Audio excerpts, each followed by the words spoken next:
Hello, a very good morning. It's 7 o'clock. Coming up on the show today, Labour's first cabinet resignation.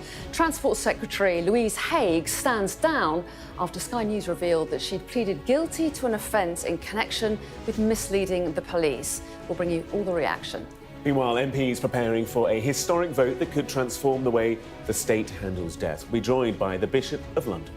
Plus, I'll be bringing you the latest in the sport with plenty of action overnight, including a first win for Ruben Amorim at Manchester United. It's Friday, the 29th of November. The Transport Secretary says she remains committed to Labour's political project as she steps down from the cabinet. For the first time in nearly a decade, MPs will vote on whether terminally ill adults will have the right to choose to end their own life. Also today, voters will head to the polls in the Irish general election.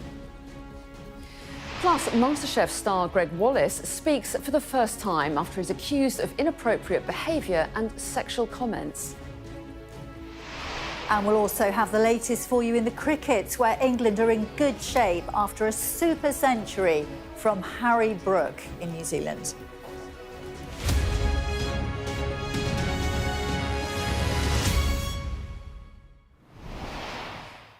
Hello, very good morning. Thanks for joining us here on The Breakfast Show. And we start with breaking news that the Transport Secretary, Louise Haigh, has resigned this morning.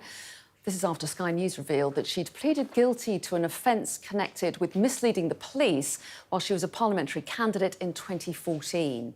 Well, in a letter to the Prime Minister, Ms Haigh said, "I remain totally committed to our political project, but I now believe it'll be best served by my supporting you from outside government.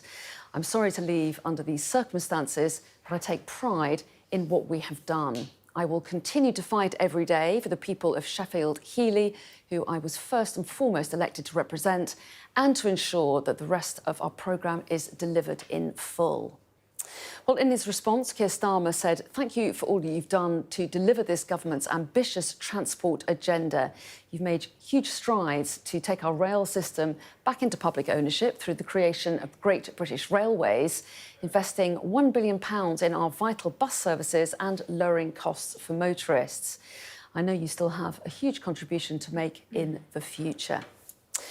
Well, let's bring in our political correspondent, Amanda Acas. So, Amanda, Rob Powell, Sky News' political correspondent, broke this news last night, and now a resignation first thing this morning. Absolutely, incredibly quickly. It was 7 o'clock that, as you say, Rob Powell, my colleague on the Sky News politics team, reported this story initially, which, just to go back over the details a little bit, is that back in 2013, Louise Haigh was on a night out in London. She was mugged. She said that in a statement to us that she reported it to the police and gave a list of the items that were stolen, one of which was a work mobile phone. She said later on she realised that that mobile phone was still in her house, and in her statement today she says she should have immediately informed her employer, and not doing so straight away was a mistake.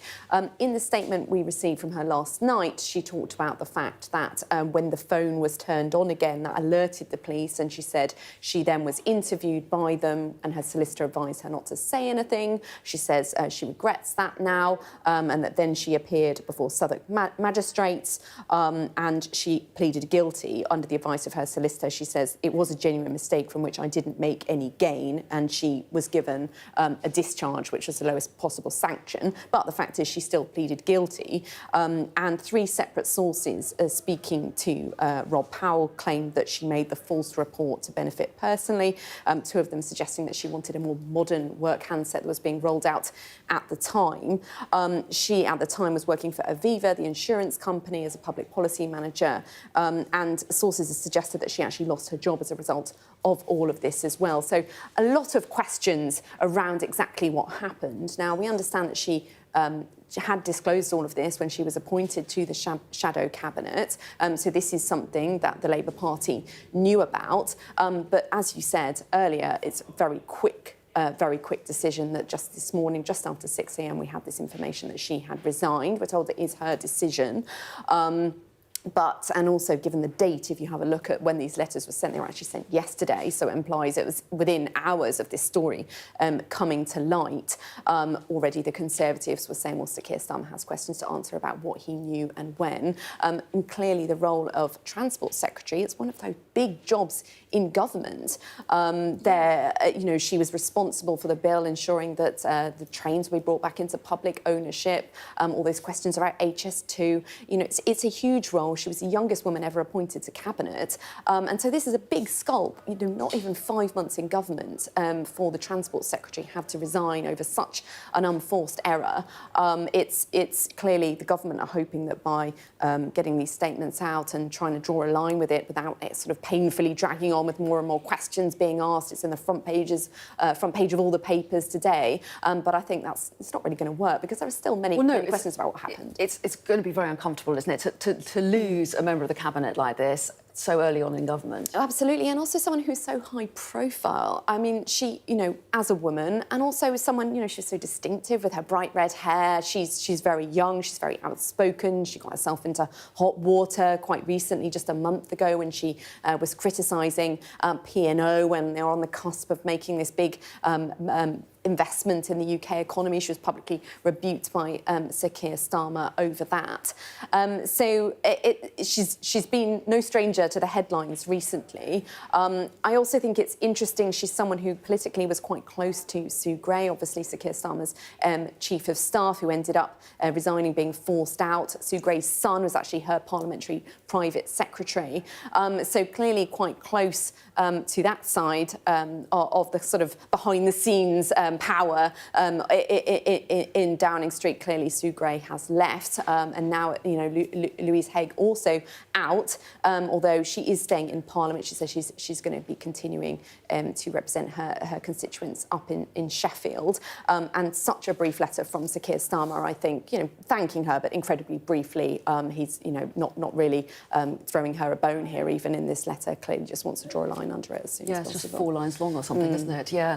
No doubt plenty of reaction that we'll get from this resignation, despite it being a very important day in Parliament. Yes, indeed. And also we need to wait and see who's going to be the next Transport Secretary. We understand that could well be something that comes quite quickly. They won't want to leave a vacuum on that, but obviously it's a big role in government.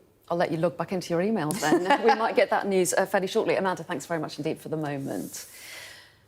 So, a big day today in Parliament. Today, MPs will have their say on historic legislation which could legalise assisted dying for those with a terminal illness and less than 6 months to live. It's prompted passionate debate, and after previous defeats for the idea in Parliament, there's uncertainty around whether it'll pass.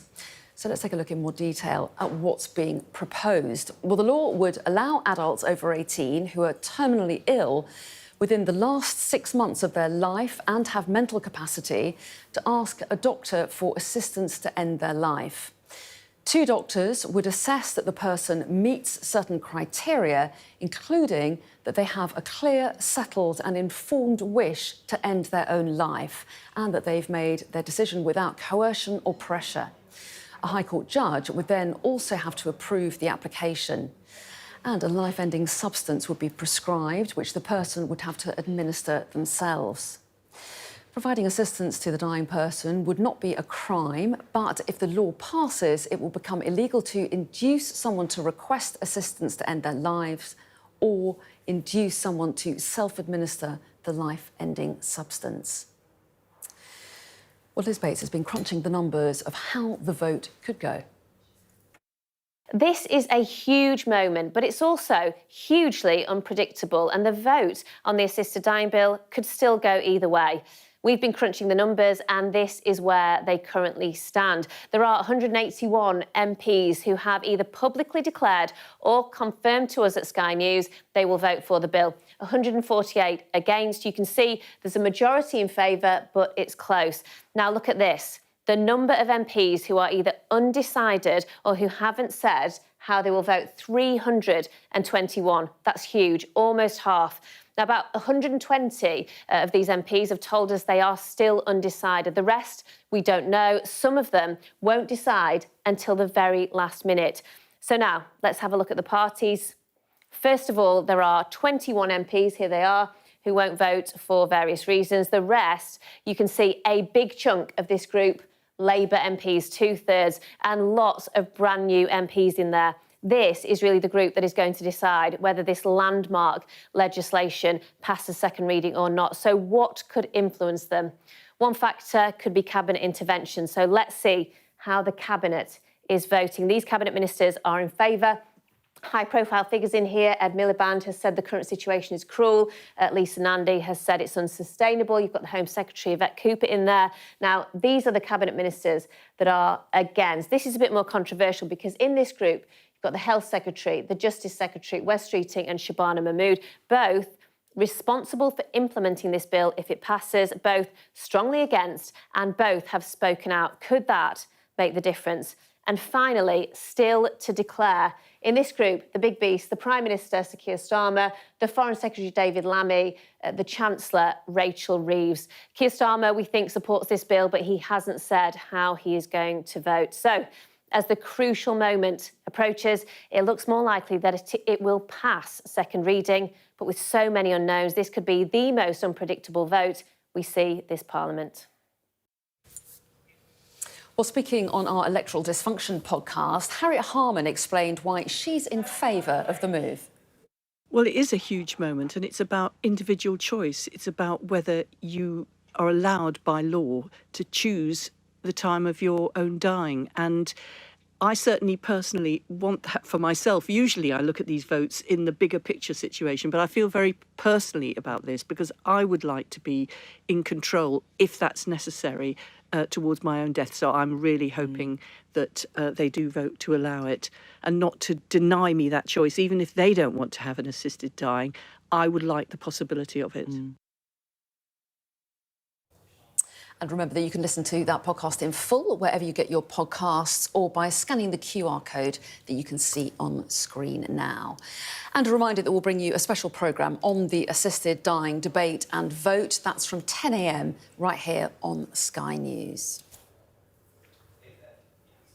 Yeah, so a really big day today in Parliament with that debate going on. 5 hours of debate, I think we're going to get, and the vote at the end of it. Amanda suggesting earlier 150 MPs will want to speak, so kind of 2 minutes apiece. Yes. It just shows, A, the interest in this, but also the challenge of kind of policing that debate and giving it enough time as well. Yeah, remarkable. and whether people do stick to time. Time will tell. Bring you some of the day's other stories. Now, we're going to turn our attention to Georgia, because police in the country have used water cannon and tear gas to disperse protesters in the capital, Tbilisi. Crowds gathered outside the Parliament building after the government suspended talks to join the European Union. Let's bring in Ivor Bennett now, who joins us live from Moscow. Ivor, what more can you tell us? Yeah, ugly scenes in the Georgian capital last night with what appeared to be some heavy-handed tactics used by police on protesters.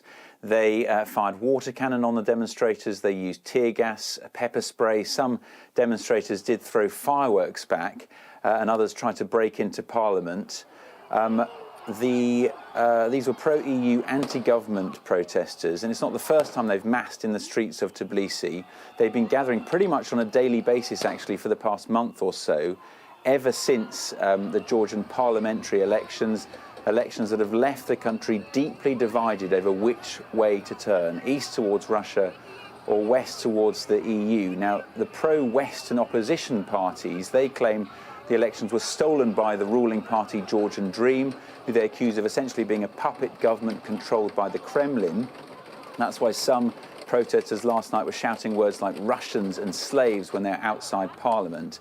Last night's protests, they were especially big and the clashes especially ugly. The trigger was this decision by Georgian Dream to suspend EU membership talks until 2028. That's despite the aim of EU membership being written into Georgia's constitution. Now, explaining their decision, the ruling party said it's because the EU was trying to use the prospect of talks to blackmail Georgia. They accused Brussels of trying to organise a revolution inside Georgia, and they say they're committed to integration with the West. They insist they are not pro-Russian. Brussels, though, disagrees. They say that the ruling party, Georgian Dream, have passed a number of authoritarian, Moscow-inspired laws whilst being in power. And there's concern, too, expressed by the UK and the US in recent months over the direction Georgia is heading. And I think those concerns will only be heightened in light of these latest developments on the issue of EU membership talks. Ivor, really appreciate the update. Thank you so much. In eastern Uganda, at least 15 people have been killed. More than 100 are missing. That's after huge landslides buried people's homes. The disaster follows heavy rain on Wednesday night in a mountainous region. Police say they are concerned that death toll will likely rise.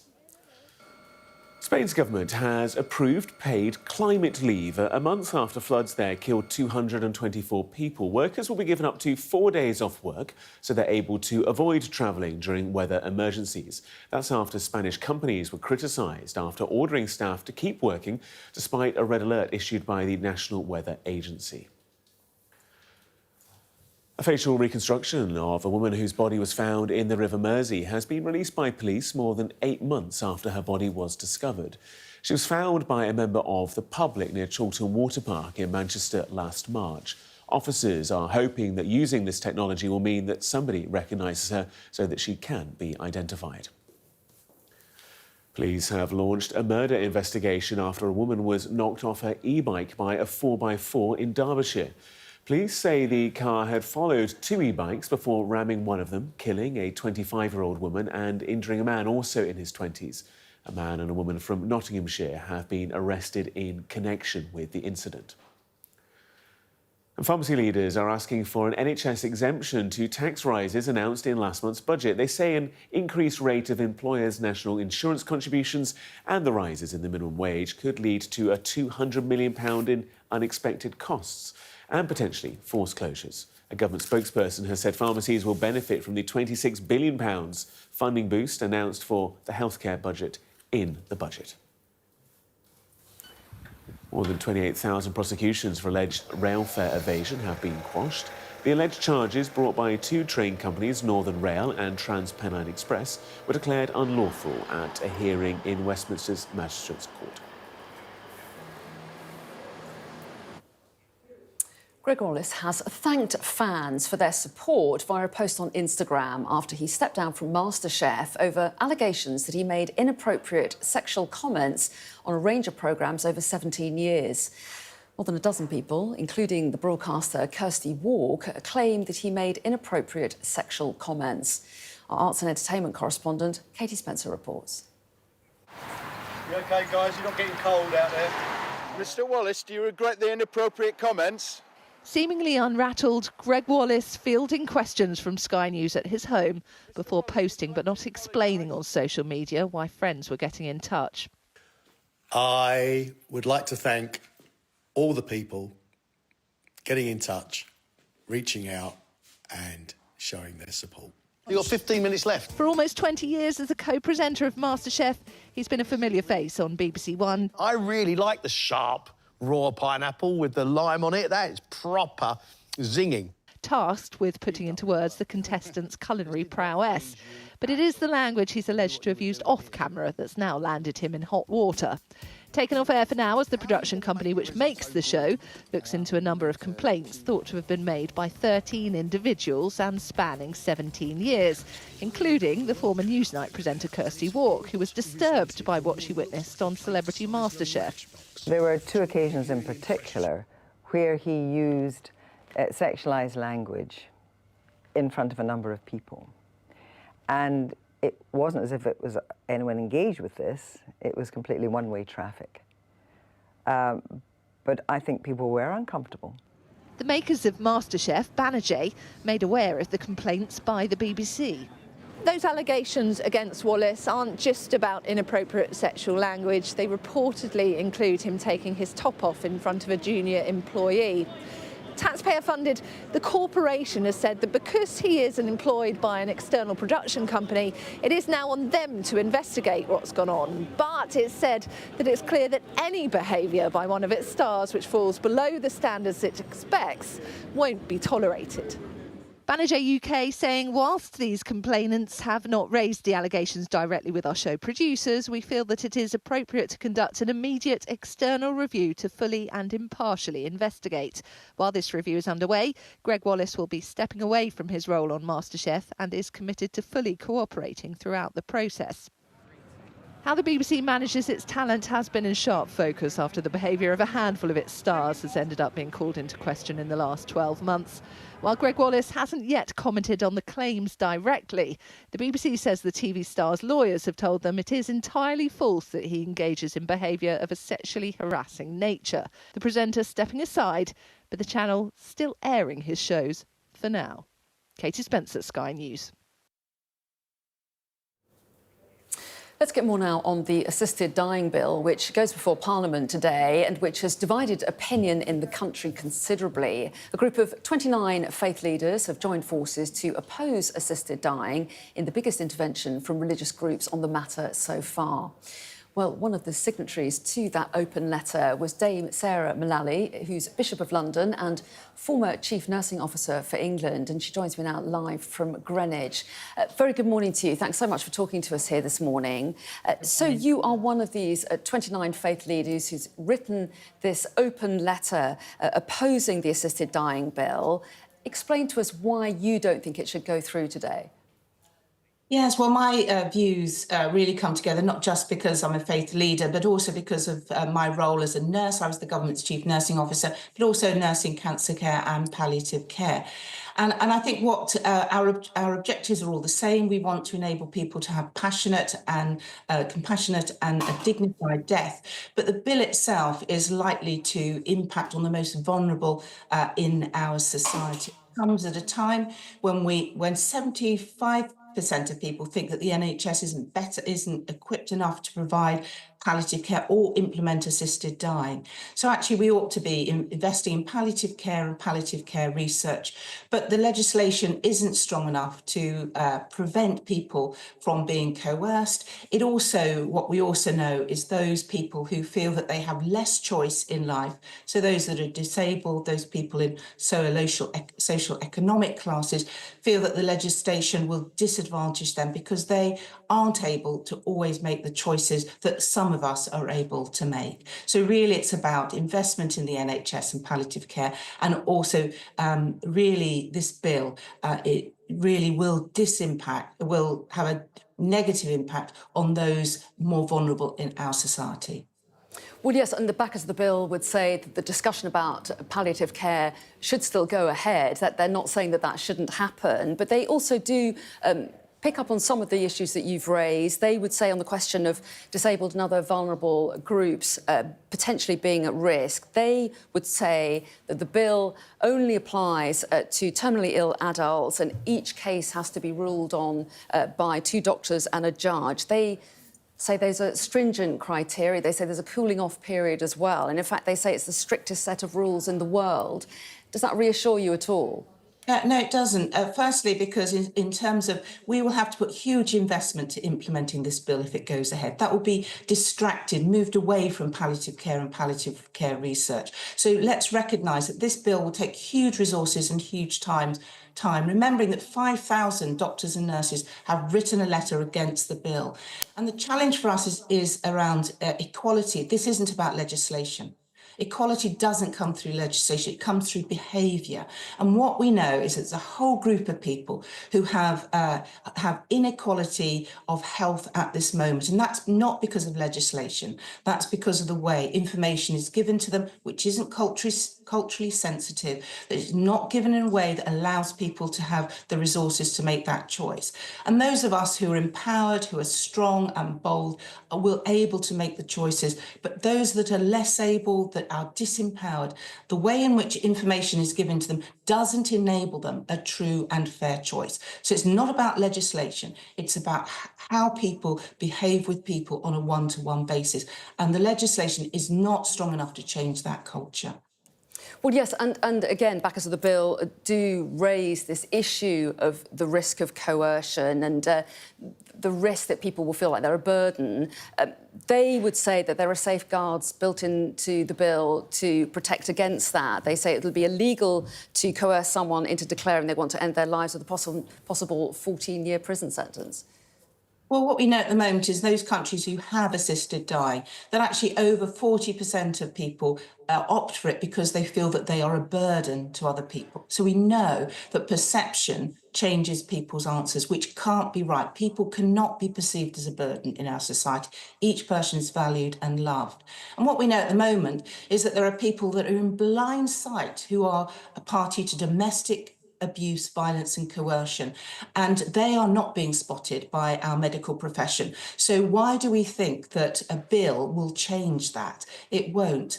And I have great concern that you don't have to know the person to sign off as one of those doctors.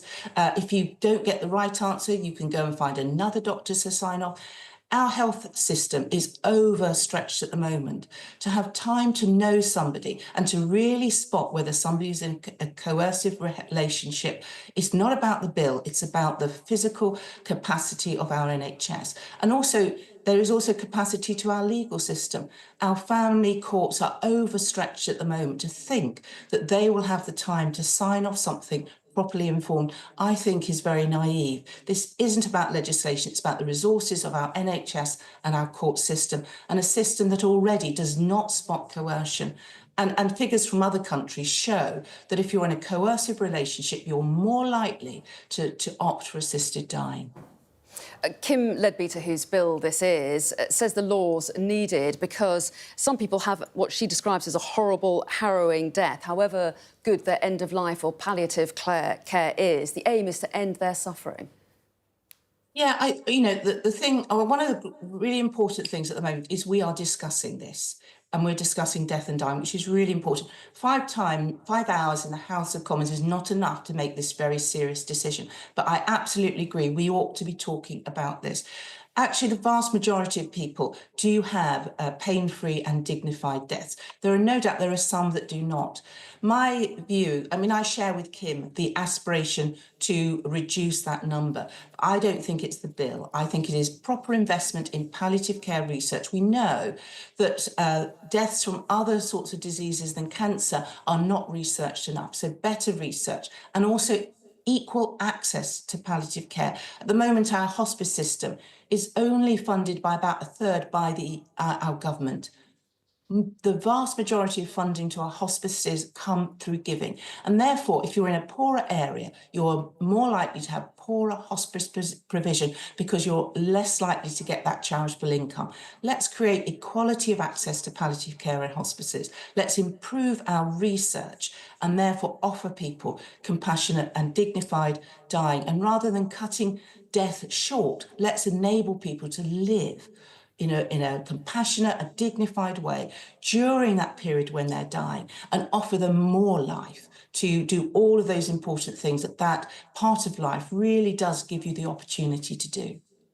Well, Dame Sarah Mullally, we really appreciate your time. It's a difficult debate today for everybody, but Bishop of London, we appreciate your time this morning and giving us your views. Thank you.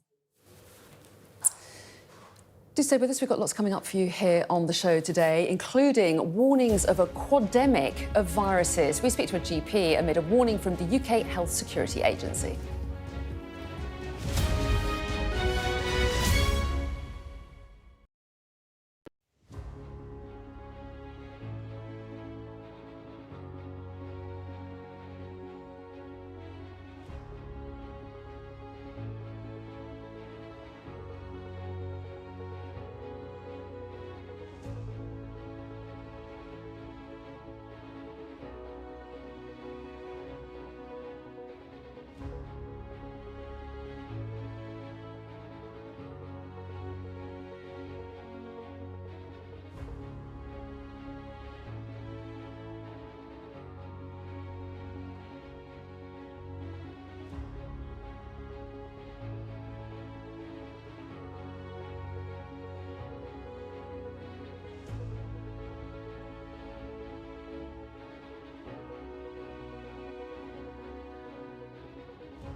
Hello, welcome back. In a moment, we're going to be talking about what people are calling a quad-demic.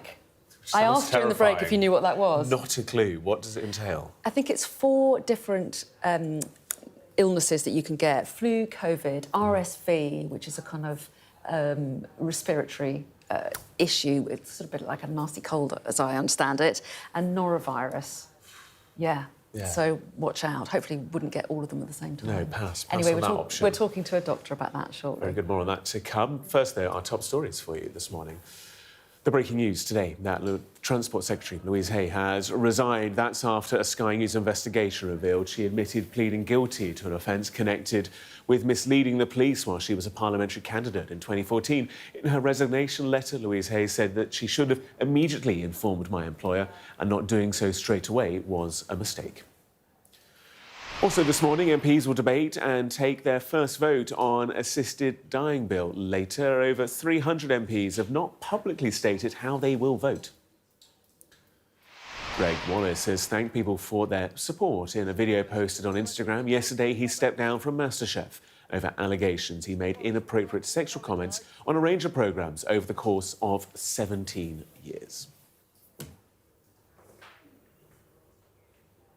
So let's get you up to speed with our breaking news this morning, and that's the resignation of the Transport Secretary. We can bring in our political correspondent, Amanda Acas. And first thing this morning, in fact, about 6:15, I think it was, wasn't it? Yes. This broke, so very swiftly after Sky News' revelations last night. Yeah, less than 12 hours after my colleague Rob Powell first reported that Louise Haigh, the Transport Secretary, had admitted an offence connected to misleading the police over a report she'd made over a work phone having been stolen after what she's described a mugging incident in London when she was 24 years old. She said she later discovered that the phone was still in her house, hadn't actually been stolen. She then talked last night about the fact that the police called her in for an interview, and under the advice of her solicitor, she didn't say anything.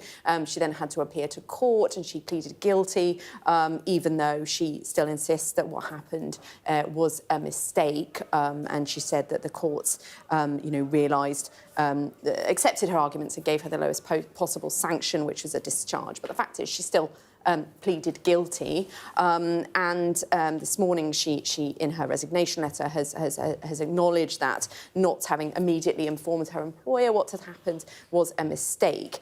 She's still not really apologising for the situation, which I think is probably quite striking when people read this letter. It sounds quite kind of defensive. She talks a lot about all of her achievements as Transport Secretary, her focus having been on that really flagship Labour policy of renationalising the railways. And she has been very high profile in her role. She's the youngest ever woman appointed to cabinet when she took office. When she was first elected, she was someone who was seen as a bit of a rising star. She was celebrated as the kind of busiest MP in Parliament. More recently, she's been in a bit of trouble about her comments about P&O, describing them as a rogue operator. That got her in trouble with Sir Keir Starmer publicly when it put in jeopardy a big investment, £1 billion investment from P&O. But obviously with this, the Prime Minister's clearly decided it's better to rip the plaster off straight away. I mean, we're told that she made the decision to resign, but it took her less than 12 hours to do so. We've got a very brief letter from Sir Keir Starmer in response. He doesn't want this distracting all the coverage of what his government's trying to do. They've already been struggling to get on the front foot, and now they've already lost a cabinet minister and someone who is very high profile. But I don't think all the questions surrounding this story have been answered. No, we're bound to hear plenty more about it, and not least an announcement on who her replacement will be. But for the moment, Amanda, thanks very much indeed. Now, since COVID, we're all very familiar with the term pandemic, but now there's a new and growing threat of something that people are calling a quad-demic. It comes in a warning from the UK Health and Security Agency. Well, let's speak to GP Dr David Lloyd now about this. So I have to admit, Dr Lloyd, morning to you, that I hadn't heard this expression quad-demic before. What does it refer to? So I think it refers to the fact that there are 4 very common viral illnesses that circulate every winter, admittedly in different peaks, and those are flu, COVID-19, respiratory syncytial virus, or RSV, and the norovirus, which is the winter vomiting bug. So I think the quad-demic refers to people's risk and complication rate for catching all 4 diseases at once. Well, yes, absolutely. And presumably there are some people who are going to be more at risk than others. Yes, so I think in my brief time with you, the key message to get over is that we've got vaccinations for 3 of those, and they are available for people that are most at risk. So we're talking about very young babies and old people. They can get vaccinated against flu, against COVID and RSV. And by doing that, you're halving the risk across the board. And when you do look at the very rare incidence of quadruple disease, which my research this morning shows that being between 0.2 and 1%, depending on whether you're vaccinated or not, the complication rate in those groups are halved by taking the vaccine. So message number 1, vaccines work against the quad-demic. Secondly, there is this thing called viral interference. So if you've had a vaccine against one of these illnesses, that's triggering off your own body to produce stuff like interferon and things like that, which are non-specific chemicals which fight viruses in general. So by having even one vaccine, you're now protecting yourself against others as well. And as I say, these are all occurring in different peaks. And so it makes sense to get the flu vaccine because that's the one that comes earliest, and that will increase your chances of being protected against the quadruple, the triple, or the double, or the single infection. And what about what else we can do? I mean, can we try and boost our immune systems at all to make us better able to fight any of these viruses off? Would you advise a change in our own behaviour, perhaps? Would that help? Well, I think that the instances happen in the winter because we are all, more often in our houses together. We're socialising over Christmas. And so the risk of transmitting infections is much higher in the winter. And so, yes, if you wanted to be, frugal and stay at home on your own and not go out to parties and things, you are going to reduce your risk. But that's frankly impossible in this day and age. And mask wearing seems to have gone out of fashion. But washing your hands, staying away from work if you're infected, so you're not infecting your workers, those are the sorts of things that are sensible to do.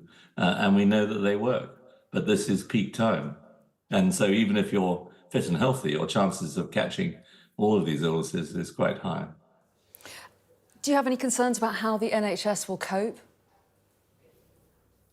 Well, of course we do, because every winter these things do come along and create a lot of work. But winter planning is part of the NHS. We gear ourselves up for dealing with these illnesses every winter. And I think it's going to be tough, but if we all do the things that we're meant to do, which is get vaccinated and be sensible, I think we'll all come through this okay. OK, well, Dr. David Lloyd, we always appreciate your thoughts on these issues. Thanks very much indeed for your time this morning. Thank you, and stay well. Thank you, and you. And you, Jackie. Oh, thank you. I don't get vaccinated, do you? Yes. Do you? Yeah.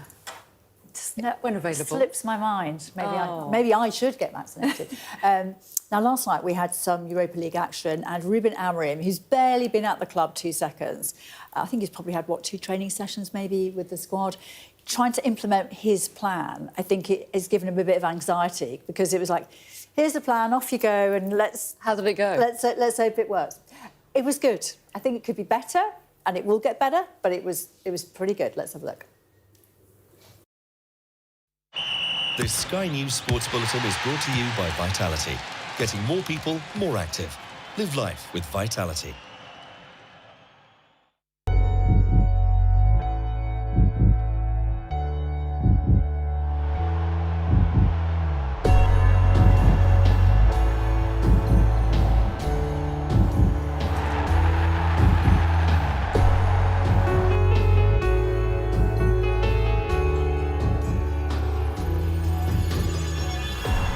You got more chance of winning the lottery than making it as a professional footballer.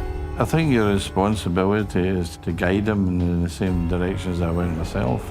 Things aren't just handed to you on a plate. I think you have to fight for them, and it's probably only the tough that survive, really. Natural skills is not enough. The impact has to be straight away. Don't let anyone tell you what you can and can't do. If you have that belief, then that's the most important thing. Keep it fun for as long as possible. If you love what you do, you'll be able to get through the tougher times. If you're going to make it as a professional, pressure's coming, so we don't want the kids feeling it prematurely. The top club, we don't have time and space to grow up the young. He plays if he's good enough. Whether it's playing in the parks, competing in cages, or showcasing skills on the streets, for so many young boys, the dream is to become a professional footballer. But the reality is, 0.06% of them will ever achieve that dream. The stats, newly released after extensive research by Sky Sports, make difficult reading for all those aspiring youngsters. 1.65 million boys play our national sport, but of those, less than 1% of them make it into a club's academy system.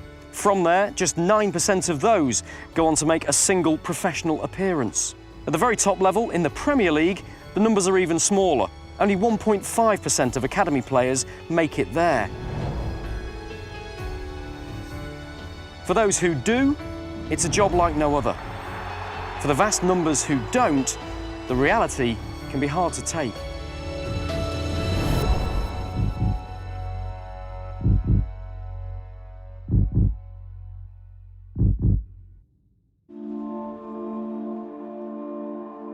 This is the home of football. For any young English academy player, the dream is to play here, at Wembley. We know that the journey to get there is incredibly difficult, but what's behind that journey? People know the statistics that so very few players go on to make it as a professional. But what's the truth behind those statistics? And how do young academy players make it to the very top? The starting point for this is to meet a man who wants to know more about academy football. He's spent more than 50 years in the professional game. He had 400 matches as a player and over 1,000 as a manager. It's fair to say he knows a thing or two about professional football.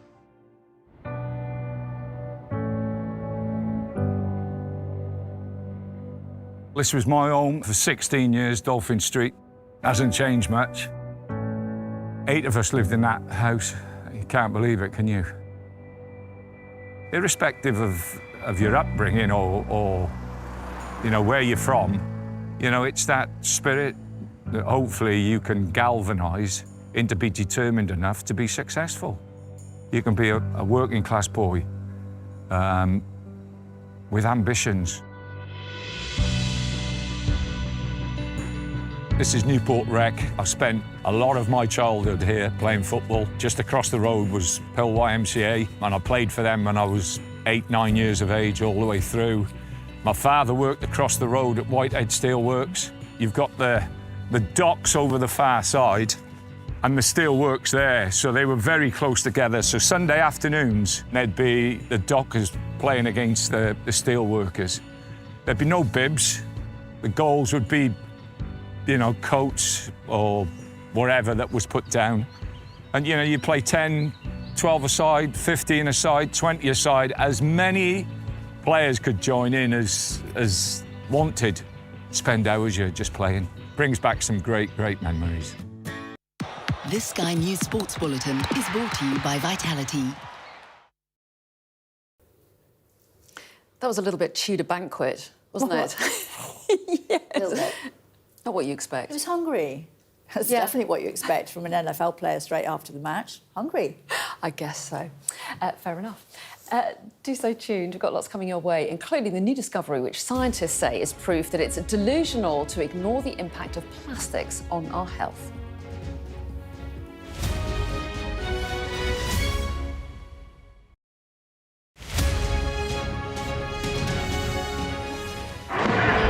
Paris reverberated to the sights, sounds and smells of conflict. There's a focal point to all this anger, and that is Emmanuel Macron. I'm Adam Parsons, Sky's Europe correspondent based here in Brussels.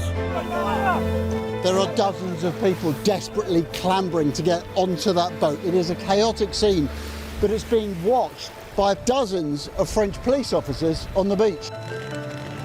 I've reported on migration across Europe, close up on the ground, understanding that sense of desperation and meeting the criminal gangs behind it. This old fishing boat set off from the Libyan port of Tobruk. There were 606 people who were on board. So we've been distributing life jackets to all the people on board this boat, and now the first person is coming on board. This is the ugly side of Italian football. In Italy, everything is really organised. Football's problems with hooliganism, racism were just dormant, and now they're back and they're getting worse. We cover so many countries, languages and cultures and work hard to gain trust to bring you the full story first. Help is slowly reaching these places. It's not just homes, but whole streets like this one that have been reduced to rubble and dust.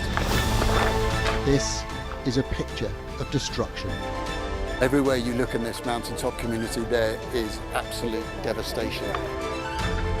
These are the settlers in waiting, keen to start a new life, to annex Gaza for Israel.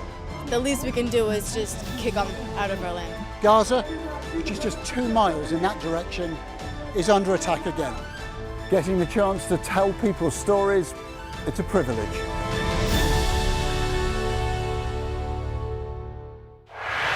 Our app gives you the very best of Sky News wherever you are. Breaking news, videos and analysis. Evidence of the crisis. Podcasts, watching us live. Live here from Washington. Wherever you get your podcast. All in one place. And all at just the touch of the screen.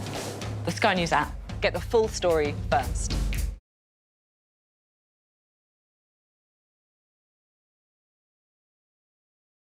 Play Sky News.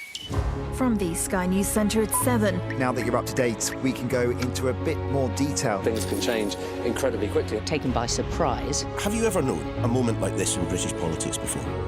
Yes. Cheers. We'll start with breaking news. Let's get the latest on the ground. So, by the end, we'll hopefully all understand what's going on in the world just that little better.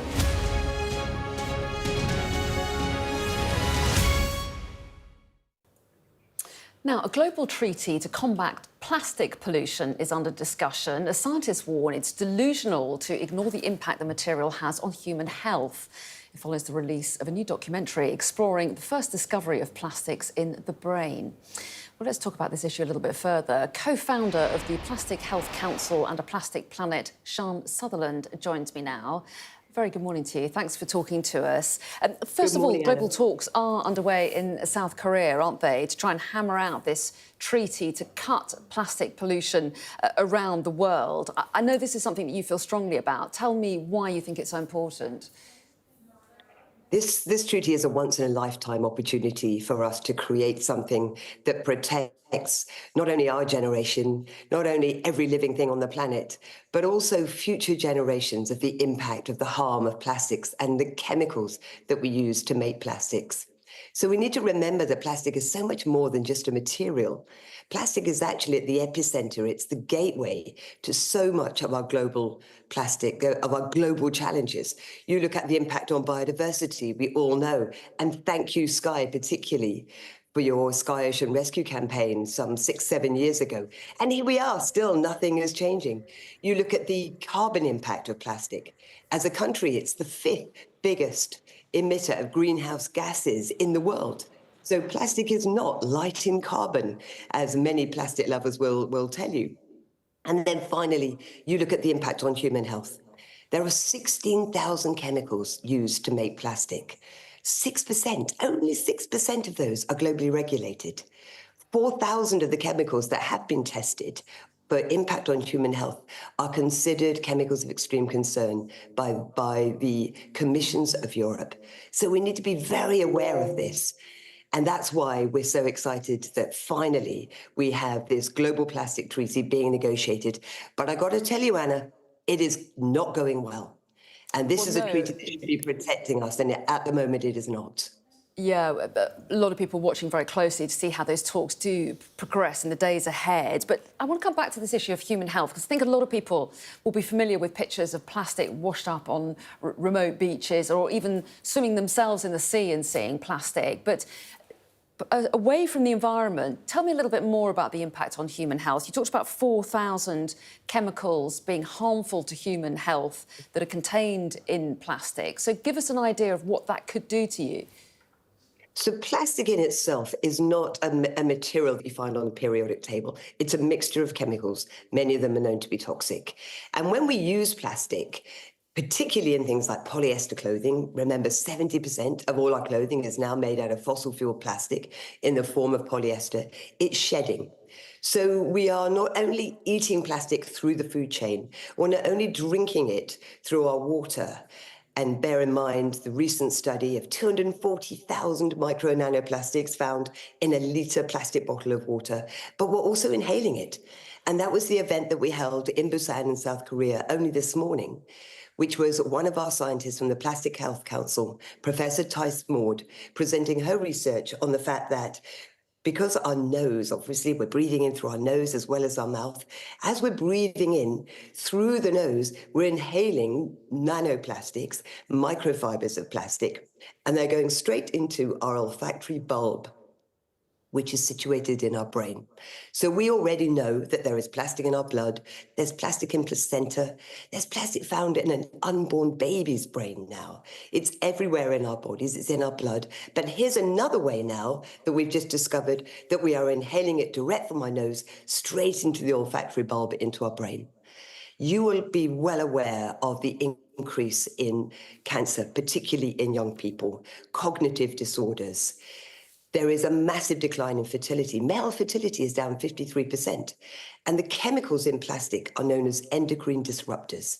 So the endocrine system is your hormone signaling system, tells your body exactly how to behave all of the time. It tells your body how to grow and how to be.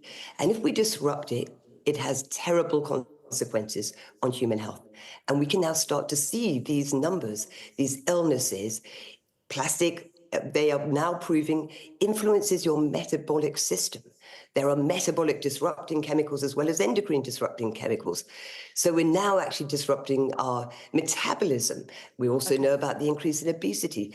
So the health scientists are linking these things together, saying there is no coincidence that the massive ramp up of us using plastic as the default for everything, the paint on the walls in my room, the varnish on the floor here, not just the clothing and the packaging, it's everywhere, and the increase in illnesses that we can see in humans. So it's clear that you feel very passionately about this. There'll be plastic producers who will be defending their corner as well, no doubt. Trying to take part in those talks at least, or trying to influence those talks in South Korea. They would say that the emphasis shouldn't be on cutting production, but on waste management. A quick thought on that and whether or not you think an agreement will be reached. We need to talk about recycling very quickly. Recycling plastic is not happening. The number is very well known. Globally, we've recycled 9% of our plastic. In the US, they recycle less than 5% in the US. In the UK, we export 60% of our plastic waste for other countries to deal with. This is waste imperialism on a huge scale. So we need to stop pretending that plastic recycling is the answer. The fossil fuel industry, aka big plastic, wants us to focus on that end of the pipe, the waste. This is not a waste issue. It's a production issue. It's a design issue. It's the wrong use of a toxic, indestructible material. So we need to focus on the tap. Right now, big oil are focusing on plastic as their plan B. So they want to increase plastic production threefold in the next 20 years. So as human beings who care about human health and the environment, but ultimately we care about ourselves, we need to wake up and we need to stop this happening. And governments need to legislate to protect us. And finally, on the UN treaty, I would love to think this is the last negotiating session. I kind of doubt it, because we would rather not have a treaty than have a treaty that doesn't protect us. So thank you so much for covering this. OK. Sian Sutherland, we appreciate your time this morning. Thanks very much indeed for joining us and sharing your views. Thank you. Now, we've just got time to tell you about a penguin. We do like a penguin story. He's one of the most famous black and white animals in San Diego, in fact, and he's just celebrated a very rare milestone. There he is. This is a male macaroni penguin, and he's celebrated his... Can you guess what birthday it is? 40th birthday. Strong. His name is Best Friend, which is so an unusual name. Cute. Very cute. Hatched in 1984. Yeah. Good year. It was a good year. I remember it well. Same year as Prince Harry, Scarlett Johansson, Is that Mark right? Zuckerberg, America Ferrera. They'll all be celebrating together. That's like a weird dream, isn't it? It's a weird dream. That party where they all celebrate their 40th. They usually only live about 15 years in the wild, certainly, more like 30 in captivity. So he's doing pretty well, but not the record holder, apparently. There's an emperor penguin who previously lived to 49. Wow. What I want to know is they mate for life. Where's his partner? That would be a bit sad, wouldn't it? Don't end the hour on that. Now you've got us really worried. Maybe he has a younger partner, who knows? Maybe the partner's in Westminster. Yeah, we just got a quick shot of Westminster there. That's because we will be talking in the next hour about the assisted dying debate that will get underway at about 9:30 this morning, coming up in the next hour, and the resignation of the Transport Secretary.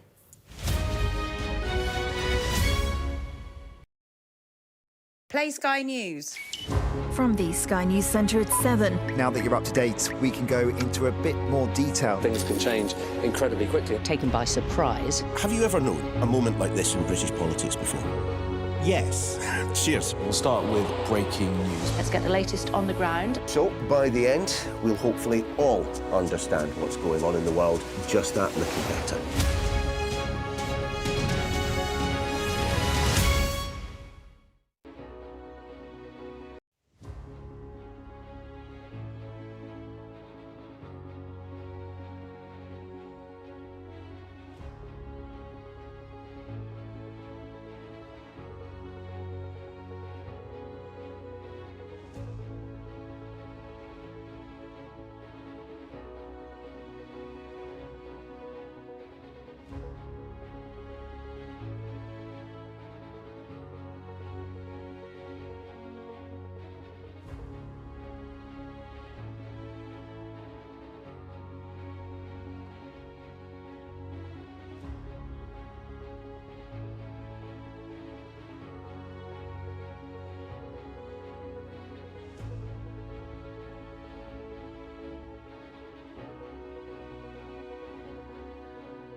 Hello, a very good morning. It's 8 o'clock. Coming up on the show today, Labour's first cabinet resignation. Transport Secretary Louise Haigh stands down after Sky News revealed that she'd pleaded guilty to an offence in connection with misleading the police.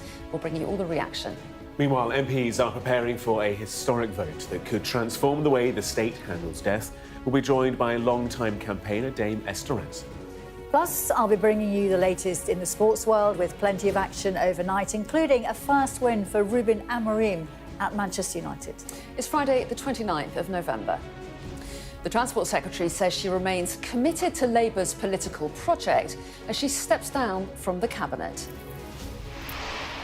For the first time in nearly a decade, MPs will vote on whether terminally ill adults will have the right to choose to end their own life. Also today, voters will head to the polls in the Irish general election. Plus, MasterChef star Greg Wallace speaks for the first time after he's accused of inappropriate behaviour and sexual comments. And we'll also have the latest for you in the cricket from Christchurch, where England are in good shape after a super century from Harry Brook.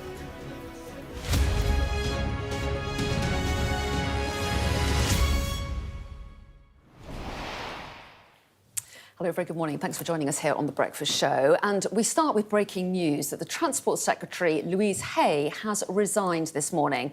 This after Sky News revealed that she'd pleaded guilty to an offence connected with misleading the police while she was a parliamentary candidate in 2014.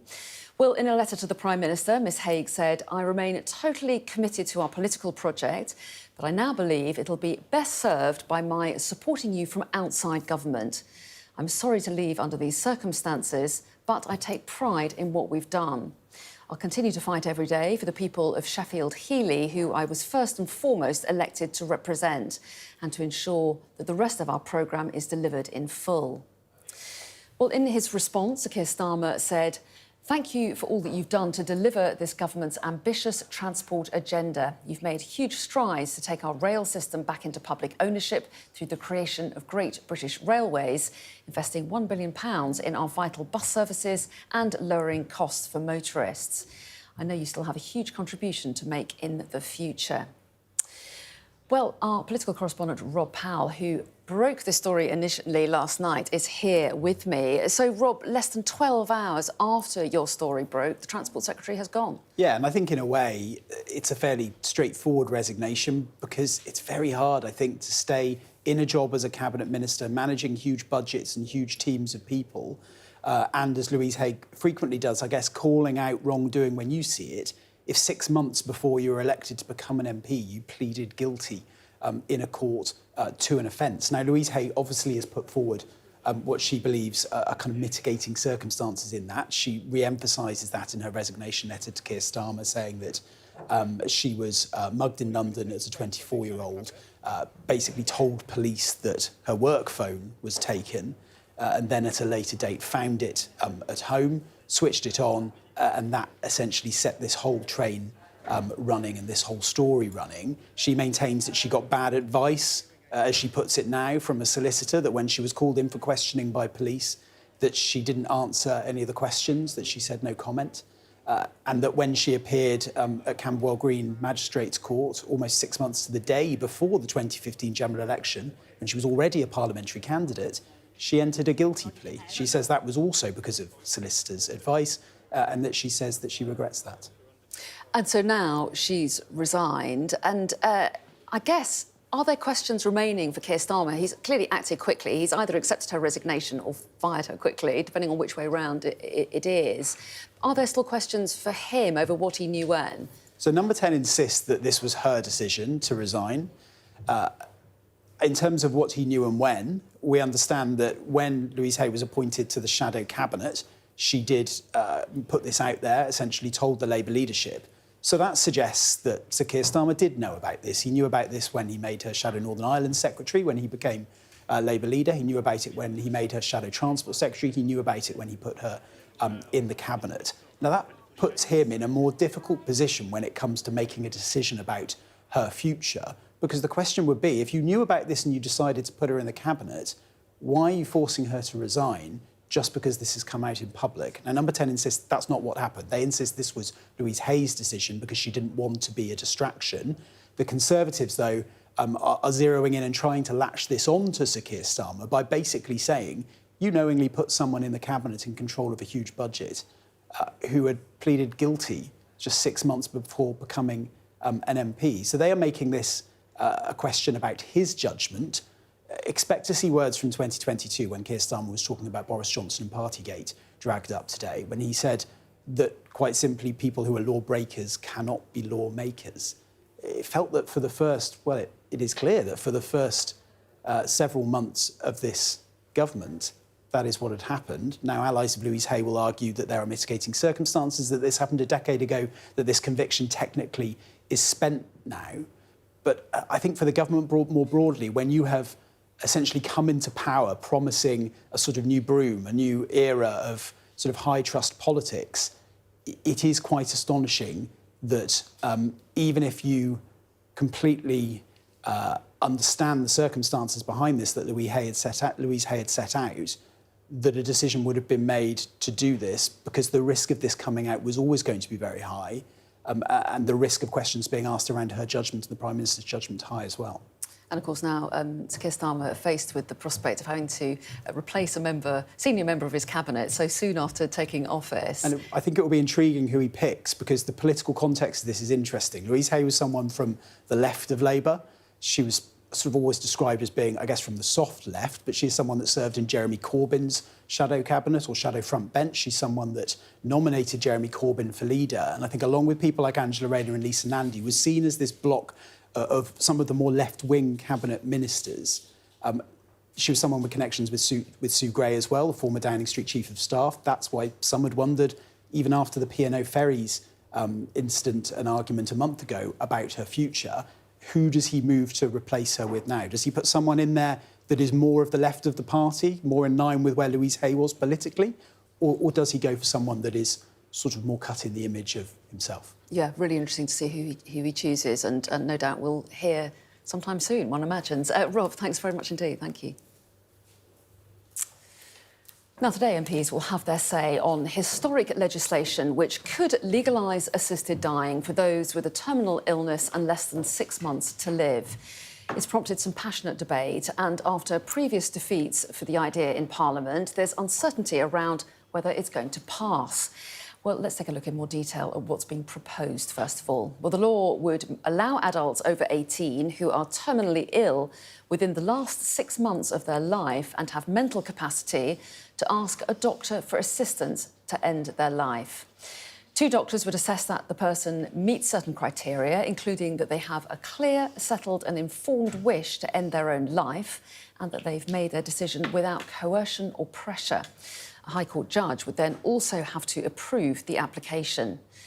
And a life-ending substance would be prescribed, which the person would have to administer themselves.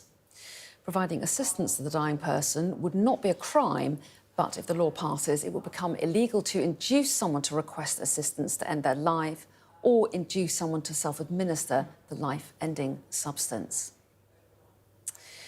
Well, Amanda Akers, our political correspondent, is here with me. So this is a really big day for MPs, isn't it? And we've heard some of them speak out about what they believe in, and it's difficult to tell which way it's going to go. Yes, indeed. So for MPs, many of whom are new, more than half of them were only elected to Parliament in the summer. They're on the cusp of making potentially a major generational social change.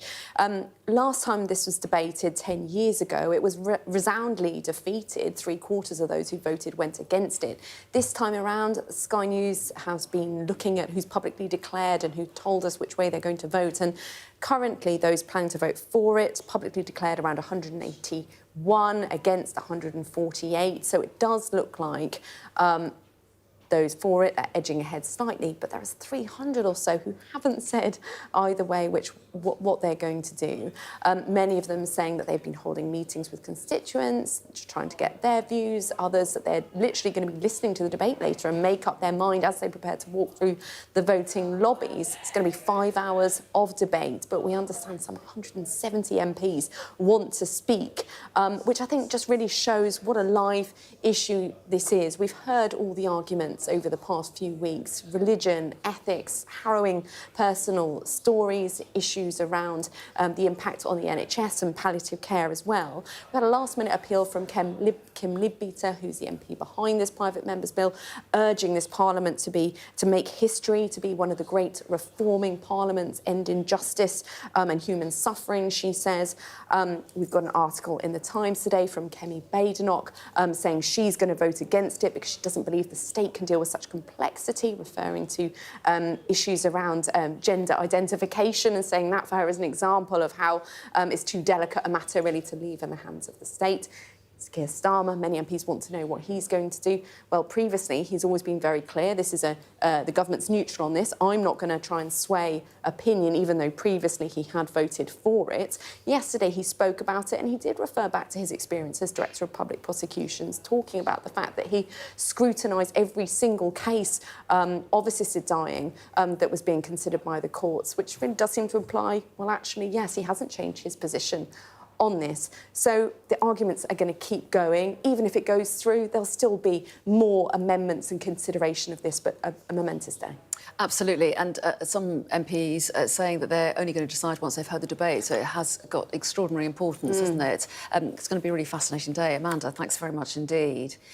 Well, speaking on our Electoral Dysfunction podcast, Harriet Harman explained why she's in favour of the move. Well, it is a huge moment, and it's about individual choice. It's about whether you are allowed by law to choose the time of your own dying. And I certainly personally want that for myself. Usually I look at these votes in the bigger picture situation, but I feel very personally about this because I would like to be in control, if that's necessary, towards my own death. So I'm really hoping that they do vote to allow it and not to deny me that choice. Even if they don't want to have an assisted dying, I would like the possibility of it. And remember, you can listen to that podcast in full wherever you get your podcasts, or you can scan the QR code that you can see on screen now. And just a reminder that we'll bring you a special programme on the assisted dying debate and vote. That's from 10 a.m. right here on Sky News.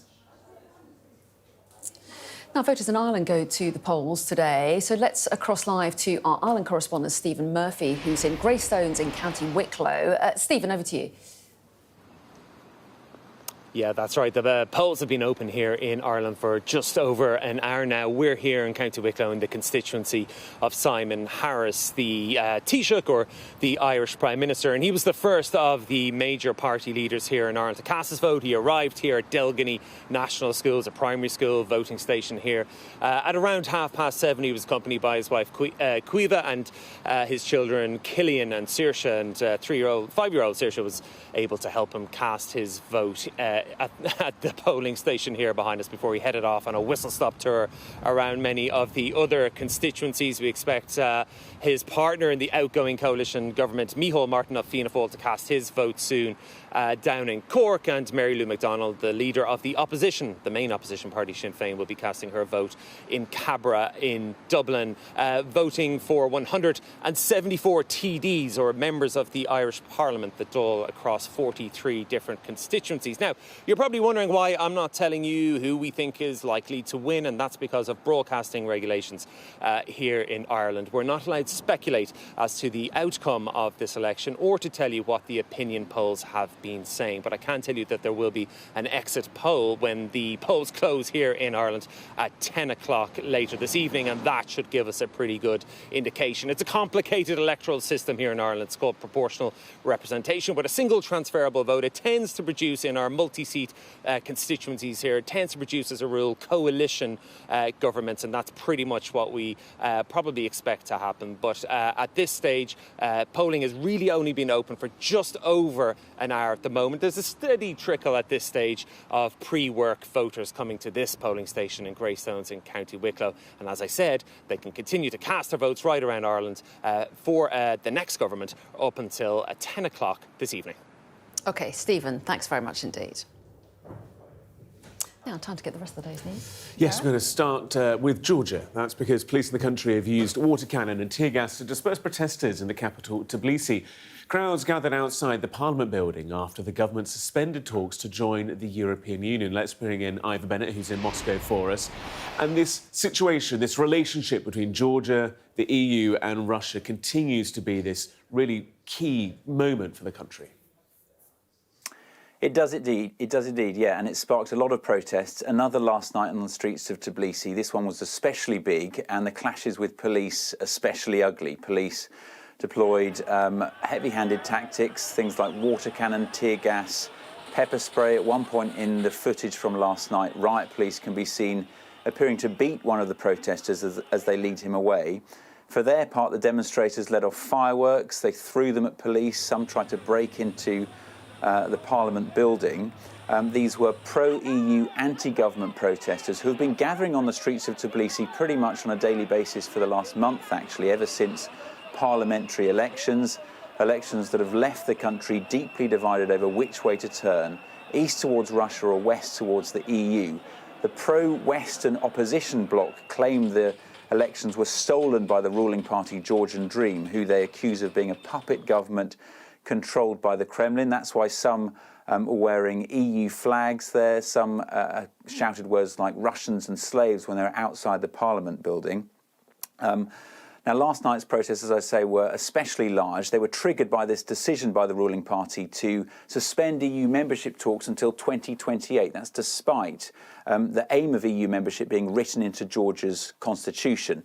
Explaining their decision, the ruling party said it's because the EU was using the prospect of talks to blackmail Georgia. They accused Brussels of trying to organise a revolution inside the country, and they insist that they are not pro-Russian and that they're committed to Western integration. Brussels disagrees. The likes of the UK and the US have also voiced concerns in recent months over the direction the country's headed in, and I think those concerns will only be heightened by this latest development on the issue of EU membership talks being suspended and put on hold. Joining us live from Moscow, Ivor, always a pleasure, thank you. Let's bring you up to speed with some of the day's other stories now. We'll turn our attention to Uganda, because in the east of the country, at least 15 people have been killed. And more than 100 people are missing after huge landslides buried homes.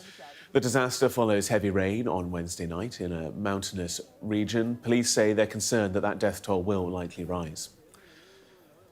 A facial reconstruction of a woman whose body was found in the River Mersey has been released by police more than 8 months after her body was discovered. She was found by a member of the public near Chorlton Water Park in Manchester last March. Officers hope that using the technology will mean somebody recognises her and that she can be identified.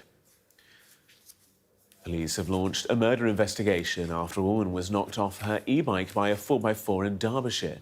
Police said the car had followed 2 e-bikes before ramming one of them, killing a 25-year-old woman and injuring a man also in his 20s. A man and a woman from Nottinghamshire have been arrested in connection with the incident. Pharmacy leaders are asking for an NHS exemption to tax rises announced in last month's budget. They say an increased rate of employers' national insurance contributions and rises in the minimum wage could lead to £200 million in unexpected costs and potentially forced closures. A government spokesperson said pharmacies will benefit from a £26 billion funding boost announced for healthcare in the budget. And more than 28,000 prosecutions for alleged rail fare evasion have been quashed. The alleged charges brought by 2 companies, Northern Rail and TransPennine Express, were declared unlawful at a hearing at Westminster Magistrates Court. Now, it's taken years of campaigning, but today MPs will debate the new bill to legalise assisted dying in England and Wales. It has, of course, divided opinion. But let's talk now to one of the leading lights in the campaign for assisted dying, the broadcaster Dame Esther Rantzen. She joins us now on the phone. Dame Esther, thanks so much for talking to us this morning. We really appreciate it. I just wonder how you're feeling ahead of today's vote. Just how important a day do you believe this to be? Well, I think it's very important indeed. Not for me personally, although I have got stage 4 cancer. It's still going to take 2 years before the law changes, if it changes, to allow assisted dying. And I don't think I've got 2 years in me. So if I want assisted death, which I do because I want to have the choice, I will have to go to Switzerland, to Dignitas in Zurich, to achieve that. And I'm fortunate because I can afford to go there. It will cost, I predict, something like £15,000. I can afford that. But for all the hundreds of thousands of people in the future who can't afford that and who want to die in their own home, surrounded by people they love, if the symptoms get really rough, as they sometimes do, and palliative care can't help, which is sometimes the case, they will have the choice if this law is changed, and that will be a very good change, in my view. Some have credited you with triggering a national debate on the issue of assisted dying, and they say that that's what's led to this vote. How do you feel about that? And did you think that you would see this happening so soon? Well, no, I certainly didn't predict that I would be around to hear the debate, as I will today. I'll be glued to my television. My health doesn't allow me to attend the debate, sadly, but my daughter will be in the public gallery and I'll be sitting by my television watching. I think timing is important, isn't it? And Dame Diana Rigg made her views clear when she was dying, and so did the sculptor Nicholas Dimbleby when he was dying. And I think a number of voices of people that have some sort of influence had already happened. And when I happened to mention that I put my name down for Dignitas because the law is such a cruel mess in England and Wales at the moment. Scotland is about to change theirs. Jersey is about to change theirs. The Isle of Man is about to change theirs. So England and Wales are behind in this process. But maybe my mention of going to Dignitas did cause others to feel very strongly that it was time for a change here. There are many who still have deep concerns, as you'll know, about a change in the law. Kim Leadbeater, who's putting forward this private member's bill, says that the safeguards would make it the strictest set of rules in the world, but some are still worried that some vulnerable people could be put under pressure to end their own lives. They worry about the risk of coercive control, for example, which can be hard to detect. What would you say to them? Well, at the moment, there's no precautions against that causing people to take their own lives. I mean, this is the only occasion when doctors and a High Court judge are being asked to make sure that there isn't coercion.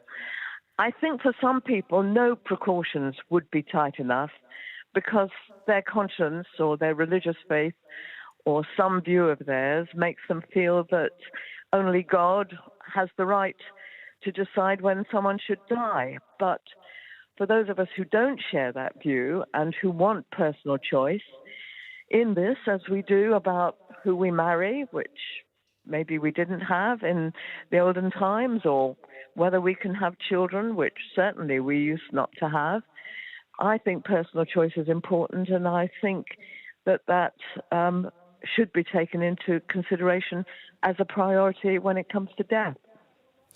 And the law would only apply to adults who are terminally ill and have just 6 months to live. But 6 months diagnoses can be hard to make, can't they? And some people outlive doctors' predictions by some years. They can go from the point of real despair to a much more optimistic state. Do you consider that to be an issue?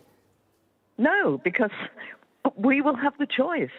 So if they don't want an assisted death, they don't have to have one, even if they have previously asked 2 doctors and a judge to rule that they are not being coerced, that it is their free choice. They can exercise that choice. Nothing says that, for example, if I qualified, which, as I've explained, I don't think I will, nothing will make me ask for help to die unless that's what I genuinely want, unless it is my choice. No pressure either way. And what about this other issue, this other area of concern, that this could be the thin end of the wedge, or to use another analogy that's used a lot around this debate, the slippery slope, that this tightly controlled legislation could be loosened over time to include more people? Well, Kim Leadbeater has made the point that this is a bill that only applies to terminally ill adults in the last 6 months of their life. So it cannot be extended to any other category. And what evidence from abroad has shown is that there is no slippery slope. Other countries have applied different criteria, wider criteria in some cases. But we're modelling our law on Oregon, and Oregon has remained in place for well over 20 years. So the slippery slope argument, which is often used by people who don't like any law to change, in this case is not applicable. And I need to let you go in a moment, Dame Esther, but before you go, I just wondered how you're doing. How are you? Well, I'm between scans, so time will tell. My next scan is after Christmas, and we will see. And if it shows that my cancer is spreading again, and the miracle drug I'm on is not working, well, then I'll have to proceed with my decision to go to Switzerland. But let's hope, fingers crossed today that the vote will go in favour of choice. Fingers crossed after Christmas that the scan will show the drug is still working. Let's hope so. Well, we wish you all the best with those scans. Dame Esther Rantzen, we really appreciate you chatting to us this morning on this big day of the vote. Thanks very much indeed. Thank you. And we will bring you the start of that assisted dying debate live when it gets underway at 9:30 this morning. And Dame Esther will be back on the programme after the result of that first vote, due at around 2:30 this afternoon. Now, Greg Wallace has thanked fans for their support via a post on Instagram after he stepped down from MasterChef over allegations that he made inappropriate sexual comments on a range of programmes over 17 years. More than a dozen people, including the broadcaster Kirsty Wark, have made claims, prompting an investigation by MasterChef's production company, Banijay UK. Our arts and entertainment correspondent, Katie Spencer, reports. You OK, guys? You're not getting cold out there? Mr Wallace, do you regret the inappropriate comments? Seemingly unrattled, Greg Wallace fielding questions from Sky News at his home before posting but not explaining on social media why friends were getting in touch. I would like to thank all the people getting in touch, reaching out and showing their support. You've got 15 minutes left. For almost 20 years as a co-presenter of MasterChef, he's been a familiar face on BBC One. I really like the sharp, raw pineapple with the lime on it. That is proper zinging. Tasked with putting into words the contestants' culinary prowess. But it is the language he's alleged to have used off-camera that's now landed him in hot water. Taken off air for now as the production company which makes the show looks into a number of complaints thought to have been made by 13 individuals and spanning 17 years, including the former Newsnight presenter Kirsty Wark, who was disturbed by what she witnessed on Celebrity MasterChef. There were two occasions in particular where he used sexualised language in front of a number of people. And it wasn't as if it was anyone engaged with this. It was completely one-way traffic. But I think people were uncomfortable. The makers of MasterChef, Banijay, made aware of the complaints by the BBC. Those allegations against Wallace aren't just about inappropriate sexual language. They reportedly include him taking his top off in front of a junior employee. Taxpayer funded, the corporation has said that because he is employed by an external production company, it is now on them to investigate what's gone on. But it's said that it's clear that any behaviour by one of its stars which falls below the standards it expects won't be tolerated. Banijay UK saying whilst these complainants have not raised the allegations directly with our show producers, we feel that it is appropriate to conduct an immediate external review to fully and impartially investigate. While this review is underway, Greg Wallace will be stepping away from his role on MasterChef and is committed to fully cooperating throughout the process. How the BBC manages its talent has been in sharp focus after the behaviour of a handful of its stars has ended up being called into question in the last 12 months. While Greg Wallace hasn't yet commented on the claims directly, the BBC says the TV star's lawyers have told them it is entirely false that he engages in behaviour of a sexually harassing nature. The presenter stepping aside, but the channel still airing his shows for now. Katie Spencer, Sky News. Still to come here on The Breakfast Show, it's Black Friday today, but are the discounts really as good as we might think? We'll find out.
Welcome back. We're going to find out in a moment whether Black Friday deals are worth snapping up.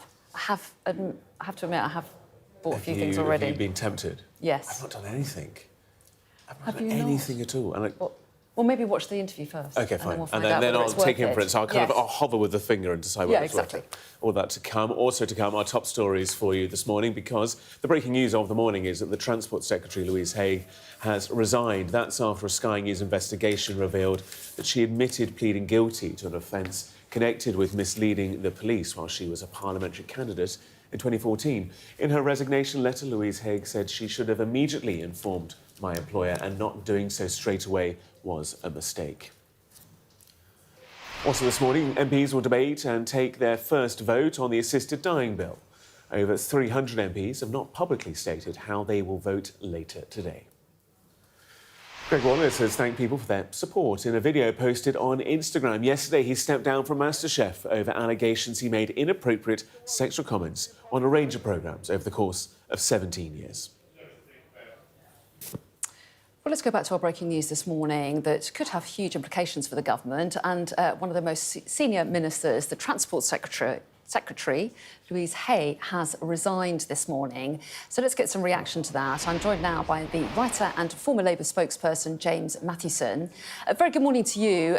Thanks for joining us. So the Transport Secretary last night, after Sky News reports, admitted to pleading guilty to an offence in connection with misleading police in 2014. So was she right, do you think, to resign? I don't think she's had much choice, unfortunately. This is the right thing to do. It's, the thing that is expected of somebody at this level. Louise Haigh is almost an icon in the Labour Party, to be honest. Lots of people might be surprised by that because she's not a name that's hugely well known in the public and outside of the Labour Party and the Labour movement. But she has been at the helm of the Labour Party, even in the shadow cabinet, under Jeremy Corbyn for quite some time. And Louise has been quite an outspoken voice in the party when it comes to certain policies. And of course, the Transport Secretary brief itself is quite an iconic one within the Labour Party, because that's the Barbara Castle job. That's the job that Barbara Castle had. So it's quite an influential one. It's one that's looked up to with some reverence in the Labour Party as well. So this is not an easy decision for Lou Haigh to make. And I think it's quite a sad day. I think many in the Labour Party will be quite sad to see her go from the front bench. Well, yes, and she maintains it was a genuine mistake. She was quick to point out that magistrates gave it the lowest possible outcome. However, the Tories do say there are still questions to be answered by Keir Starmer, not least about when he knew about this conviction and whether it was the right call to appoint her to the Cabinet if he did know well in advance. Yeah, I mean, they're going to do this. This is what any opposition would do. I would criticise it, but it's what the Labour Party did in opposition when the Tories were in government. It is important to have scrutiny of the government and who knew what when. It's just a shame because I don't think there's any wrongdoing here. I don't think there's anything deeper than just the fact that it's been a mistake on Louise Haigh's part. But of course, there will need to be that scrutiny as to who knew what in Keir Starmer's office, what the dates were, what the timeline was with regard to the information received. I think it'll all be fine, but it's this inevitable question that takes up space. It takes up messaging from the government. So this is a headache that they could really do without right now. And I think Louise Haigh will be really disappointed that she's the cause of that. Well, yeah, I mean, to lose a high-profile cabinet member so early on in government is going to be awkward, as you say, for Sir Keir Starmer, to say the least. Who might replace her, do you think? Well, this is the only good news really from it, is that there are an array of people who could step up to the mark. There are many people who are on the backbenches who people thought wouldn't be on the backbenches, names that have been floated around. There are too many to mention, really. I mean, he's got really the pick of the litter when it comes to that. And of course, there are those in junior positions now who are very, very keen. You've got lots of people who've been, making their mark already in government or for the government on the backbenches, who are keen to step up to junior ministerial positions. So we might see somebody appointed straight to this position. We might see a bit of a reshuffle internally. We might see somebody going from another department into this position, in this brief. Because as I've said, The Transport Secretary brief, people might think, oh, it's just the transport gig. It's quite iconic in the Labour Party because of the Barbara Castle legacy, and you know what you can do with that role. We know about the renationalisation of the rail, all of these opportunities that are going to be there for somebody to really leave their mark on the transport systems of Britain. So it's quite a big position and quite an opportunity for somebody. So there will be people chomping at the bit to replace her. Just make sure that Keir Starmer picks somebody who, is squeaky clean, because they'll not get another chance at trying to prove that they've done the due diligence correctly on this. And she's associated with the left of the party. Do you think that he should appoint someone from that wing, if you like, to maintain the current balance he has in the party? Where do you think he'll go as regards that? I think he should, whether he will or not, because it's not really in his best interest to do so.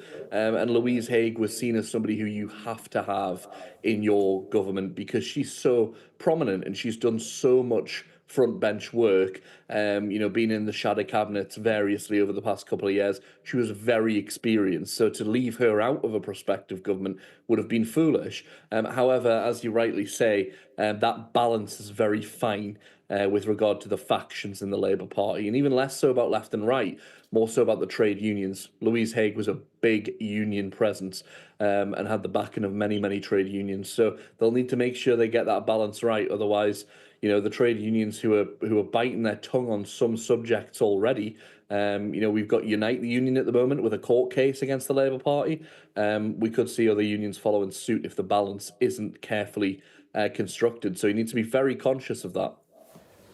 OK, well, James Mathewson, thanks very much indeed for your thoughts this morning and your reaction to the resignation of the Transport Secretary this morning. Thanks very much indeed. Thank you. Now, US President Joe Biden has condemned Moscow's latest wave of attacks on Ukraine's energy grid, which temporarily cut power to at least 1 million households across the country. Vladimir Putin says it was in response to Ukraine's use of long-range US and UK weapons inside Russia. Our chief correspondent Stuart Ramsey has this update from Kyiv. It's a continuous battle and they're struggling here. Kyiv and the rest of the country under an intense and unprecedented series of drone and missile attacks for days now. Air defence teams fired volleys of machine gun rounds into the skies over the capital. Powerful searchlights crisscrossing the night skies looking for the Russian drones. After the latest attack, President Zelensky accused Russia of using cluster bombs on civilian targets, describing it as a despicable escalation. Thousands took shelter in metro stations and shelters across the country. President Putin told his people this barrage was directly linked to the British and American decision to allow Ukraine to use long-range missiles inside Russia. In frozen fields, hundreds, even thousands of soldiers man their positions in sub-zero temperatures. They do their best to track the incoming drones, but Russian tactics have changed. As many as half are harmless decoys designed to waste time and bullets. The other half are deadly. I don't know, I cannot say the specific purpose of that, whether it's just a terror to make people feel unsafe and create unstable situation, or it's some kind of facilities they're trying to target, but they are operating it regularly. This thin defensive line is being tested by a Russian escalation that's trying to wear Ukraine out. Well, such as the increased targeting of Kyiv that the Ukraine military, extremely worried about this, have assigned units specifically to defend the capital. The problem is it's not just a few drones which they were used to defending. It now can run into hundreds. Swathes of the country are nightly plunged into darkness, including here in the capital. Rolling electricity blackouts caused by Russian drone and missile strikes on Ukraine's energy infrastructure. The only lights are from generators. Through the darkness, Aliona walked me to her third-floor flat in Kyiv's left bank district. Her husband, Yevhen, has wired up their apartment to a car battery so they have limited power. For families in particular, the threat of attack from the skies never goes away. In many ways, it's psychological warfare, and it's taking its toll. It's meant to. I saw a missile being shot down. Let me tell you, it was terrifying. It's a haunting experience. Even though I'm standing here now telling you about how we measure the scale of the danger, it's still deeply frightening to be in the open. Despite the attacks and the threat, life in Kyiv has a veneer of normality. Shops and restaurants are open, and between the air raids, people go about their normal business. As this war grinds on and on. Stuart Ramsey, Sky News, Kyiv. Now, Jackie's back. She's got all the sport coming up shortly, and all eyes on last night's football. Yes. Looking ahead to the weekend as well, Yes, probably. and I know what you're thinking. Where's Bodo Glimt, you're thinking? Where's what? Bodo Glimt. I knew you were thinking that. I was. It's so I wasn't far... thinking much, actually. Well, it's Manchester United played, and it's so far in the north of Norway. I mean, it's practically the Arctic Circle, practically. So the point is, Manchester United should beat a team that's sort of a minnow-style team, and it was quite difficult. I think it's quite sort of an anxious night for their new manager, Ruben Amorim. Trying to prove himself. Well, also trying to implement his plans, and you know, he's only had a couple of days to do it, so it was a case of, okay, that's the plan. You know the plan. I hope it works, and I guess things will get better, but not a bad result in the end. Let's have a look. This Sky News Sports Bulletin is brought to you by Vitality. Getting more people more active. Live life with Vitality.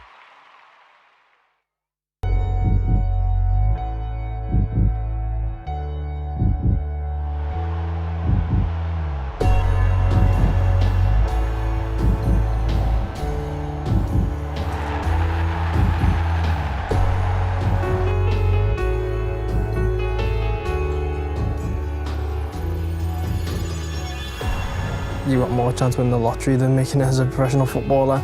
I think your responsibility is to guide them in the same direction as I went myself. Things aren't just handed to you on a plate. I think you have to fight for them, and it's probably only the tough that survive, really.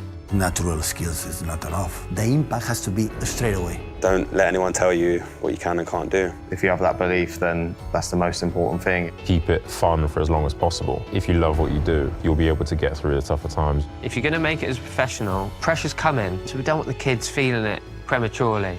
The top club, we don't have time and space to grow up the young. He plays if he's good enough.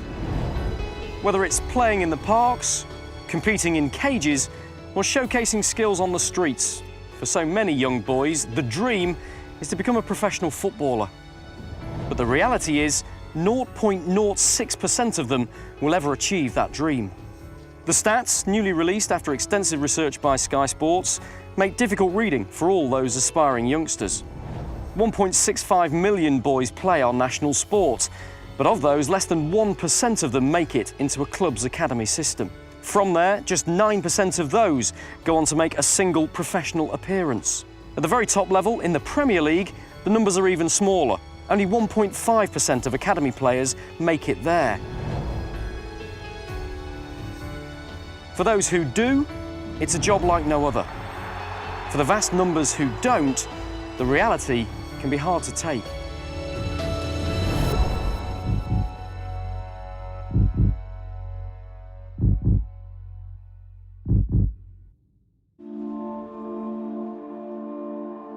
This is the home of football.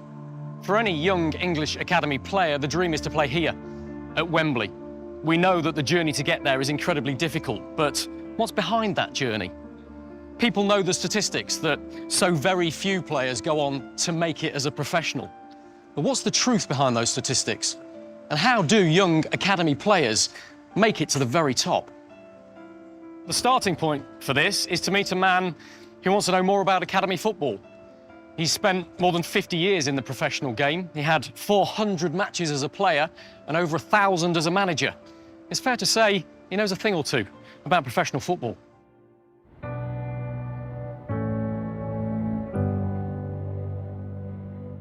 This was my home for 16 years, Dolphin Street.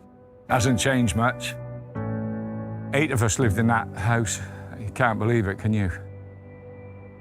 Irrespective of of your upbringing or you know, where you're from, you know, it's that spirit that hopefully you can galvanise into be determined enough to be successful. You can be a working class boy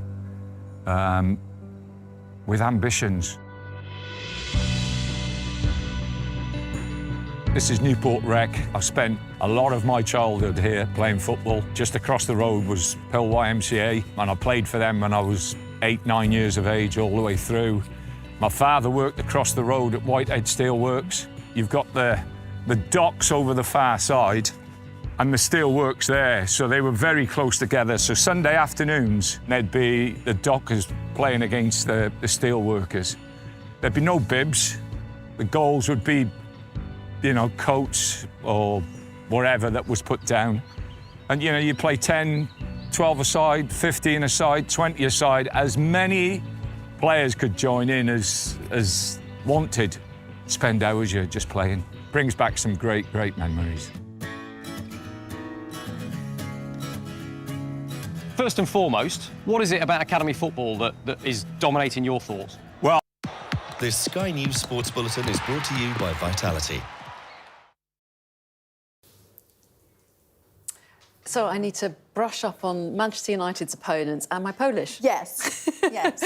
I'll work on both those things. And also the turkey thing. You know, I know it's Thanksgiving and it's traditional, but turkey so close to Christmas, that's enough turkey, isn't it, surely? Oh, you've got to take that whole argument to the United States. I mean, that's just Thanksgiving for you, isn't it? But they liked it, they tucked in. Rip that bird apart. It's very Henry VIII, that. I reckon. But healthy. Just need a tankard of mead to go along with it. Anyway, we're going to tell you about what's coming up on The Breakfast Show. There's plenty coming up. We're going to tell you how to avoid scams when making the most of Black Friday today.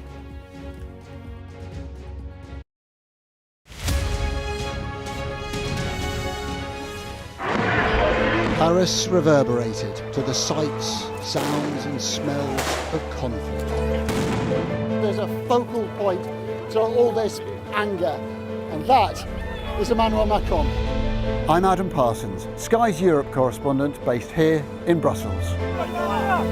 There are dozens of people desperately clambering to get onto that boat. It is a chaotic scene, but it's being watched by dozens of French police officers on the beach.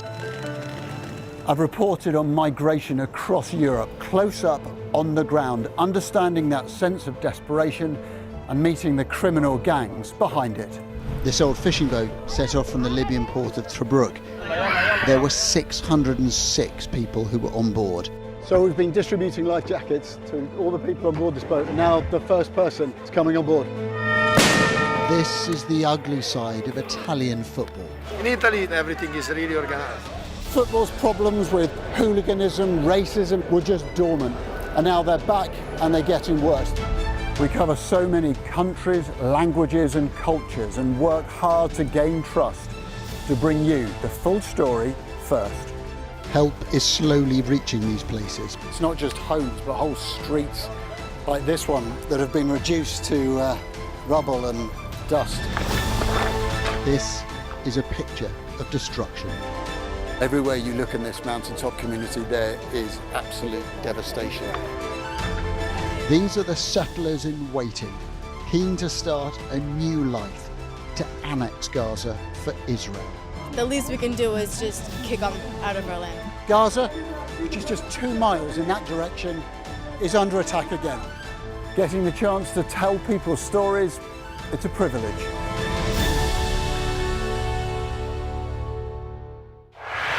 Our app gives you the very best of Sky News wherever you are. Breaking news, videos and analysis. Evidence of the crisis. Podcasts, watching us live. Live here from Washington. Wherever you get your podcast. All in one place. And all at just the touch of a screen. The Sky News app. Get the full story first.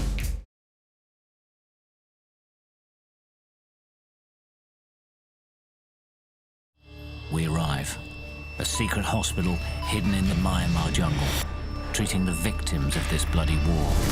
This is Myanmar today. Its military rulers don't want the world to see, but we have. I fight for my own future. I fight for my generation's futures. This is an actual crime. They don't care for that. Myanmar army is only a couple of kilometers away. So this is a major humanitarian disaster.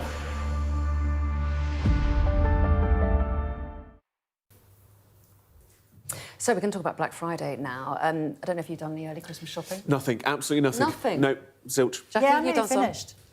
All right. Don't tell me you've wrapped them as well. I don't want to know that. I've wrapped some of them, yeah. Oh, my goodness. Just trying to I make just me did feel that bad. to annoy you, yeah, I know. No, it just makes me slightly panic. Anyway, Black Friday today. Maybe it's a good time to shop. Let's find out. Are they really bargains? Let's find out what we think about this. Emily Seymour is here. She's from Which, consumer expert, to talk us through it. I mean, Black Friday has become a bigger and bigger thing, hasn't it? I mean, give us an idea, first of all, of what it means to retailers. This is presumably a really big shopping event for them. Absolutely. So it started off in the US. It's the day after Thanksgiving, and it's really picked up here in the past 10 years. So many, many retailers will put discounts onto products all across the kind of shopping space, and lots of people will use it as an opportunity to buy Christmas presents, as you said, or just things that they've got on their shopping lists. So is it worth the hype? Do consumers, can they take it at face value? If someone says there's 25% off, have they got a good deal or not? So that face value question is interesting. I think a lot of retailers will use it to their advantage. So prices will come up slightly beforehand, and then you'll get these, used to be this amount, now it's this amount. It's all quite confusing. There certainly are deals you can find. Lots of things will be cheaper than some other times of year. We did an investigation at Which and found that there's probably 9 out of 10 of the Black Friday deals you'll see would have been that price at other times of year. So it's not necessarily a kind of big one-off. But if there are things you're looking for, this is a good time to buy them. If you do the research, pick out things that you know are going to be a good deal. That 9 out of 10 figure, is there ways for people to go online and track and see whether that deal is as good as it really seems? Yeah, absolutely. So if there's something you're particularly interested in, a particular model, a particular brand, you can look up, there are websites like there's Price Spy, Price Runner is another one, where you can type something in and it will show you how much it's cost over the past few months. So you can see if it says it used to be £300 and now it's £100, you can see whether that's actually true or not. That's fascinating. I did some Black Friday shopping a couple of days ago. I won't name the shop, but I bought 3 items and they were all a third off. And I got home and they charged me full price because, although it said it on the ticket, in their system, it hadn't updated to the Black Friday. Annoying. So that is the thing to, you know, when you do buy Black, double check that you are actually being given the Black Friday price and not the original price. Yeah, very good tip. And are there particular sectors that tend to offer better deals, like electronics or clothing, or are there some sectors that are better It value? definitely seems to span across the board. I think if they're big ticket items like appliances, things where you might be saving like £100 or so, definitely worth having a look if they're things that you're interested in. One thing I will say is to be careful of scams, because there are, as we know, with any kind of retail event, there's always going to be online scammers out there looking to take advantage. So really make sure links are the correct retailers and all of that. Have you done any shopping yet? I haven't this morning, but maybe when I get home. Is that's this afternoon sorted then, is it? Well, we've got lots of advice to help us with our shopping. Emily, thanks very much indeed for coming in and telling us all about it. And don't go anywhere. We've got lots for you at 9 o'clock. Don't go away.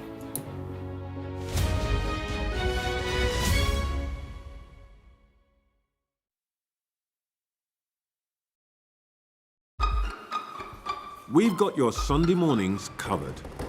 From the front page and the sounds of the streets to the voices of the people who make the major calls and big picture politics beyond Westminster. We'll put you at the heart of our story. A new start to Sunday. I'm ready. Are you?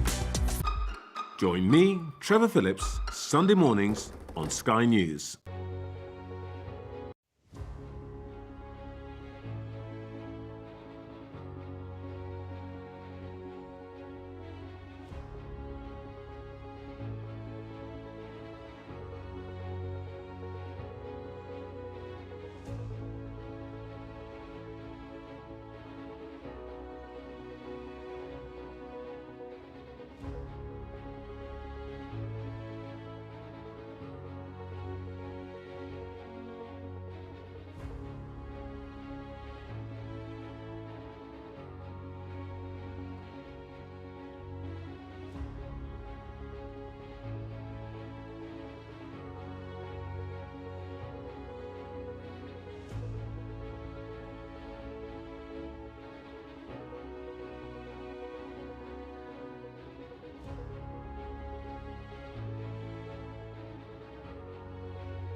Hello, very good morning. It's 9 o'clock. Coming up on the show today, Labour's first cabinet resignation.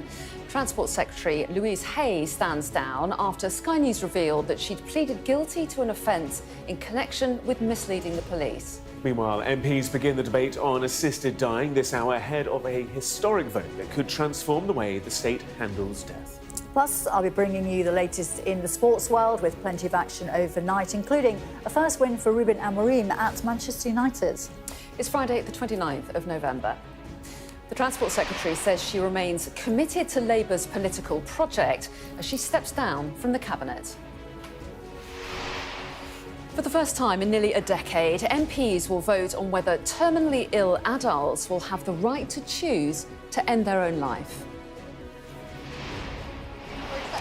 We're live outside Parliament where campaigners on both sides have gathered, awaiting the results of a vote that could begin to change the face of British society.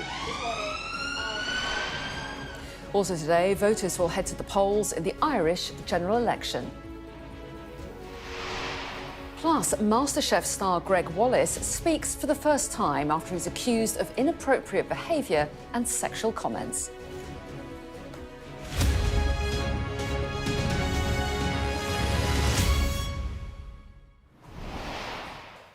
Hello, very good morning. Thanks for joining us here on The Breakfast Show. And we start today with breaking news that the Transport Secretary, Louise Haigh, has resigned this morning after Sky News revealed that she'd pleaded guilty to an offence connected with misleading the police while she was a parliamentary candidate in 2014. Well, in a letter to the Prime Minister, Ms Haigh said, "I remain totally committed to our political project, but I now believe it'll be best served by my supporting you from outside government. I'm sorry to leave under these circumstances, but I take pride in what we have done. I'll continue to fight every day for the people of Sheffield Heeley, who I was first and foremost elected to represent, and to ensure that the rest of our programme is delivered in full." Well, in his response, Keir Starmer said, "Thank you for all that you've done to deliver this government's ambitious transport agenda.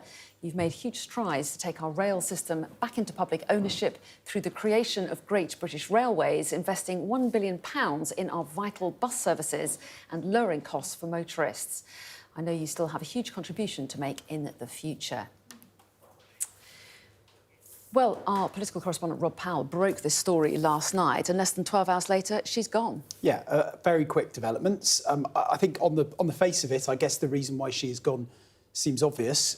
You have a cabinet minister, a lawmaker, who 6 months before becoming MP was a lawbreaker, was pleading guilty and was convicted in a magistrate's court. Louise Haigh, in her resignation letter to Keir Starmer, repeats a lot of the statement that she handed us yesterday early evening, in which she says essentially that yes, she did plead guilty, and yes, she was convicted, but this is all essentially a giant mistake and that she is the victim. She says she was mugged in 2013, and as a 24-year-old woman, the experience was terrifying. She said she reported the incident to the police, gave them a list of what had been taken, including a work mobile phone for where she was employed at the time at the insurer Aviva.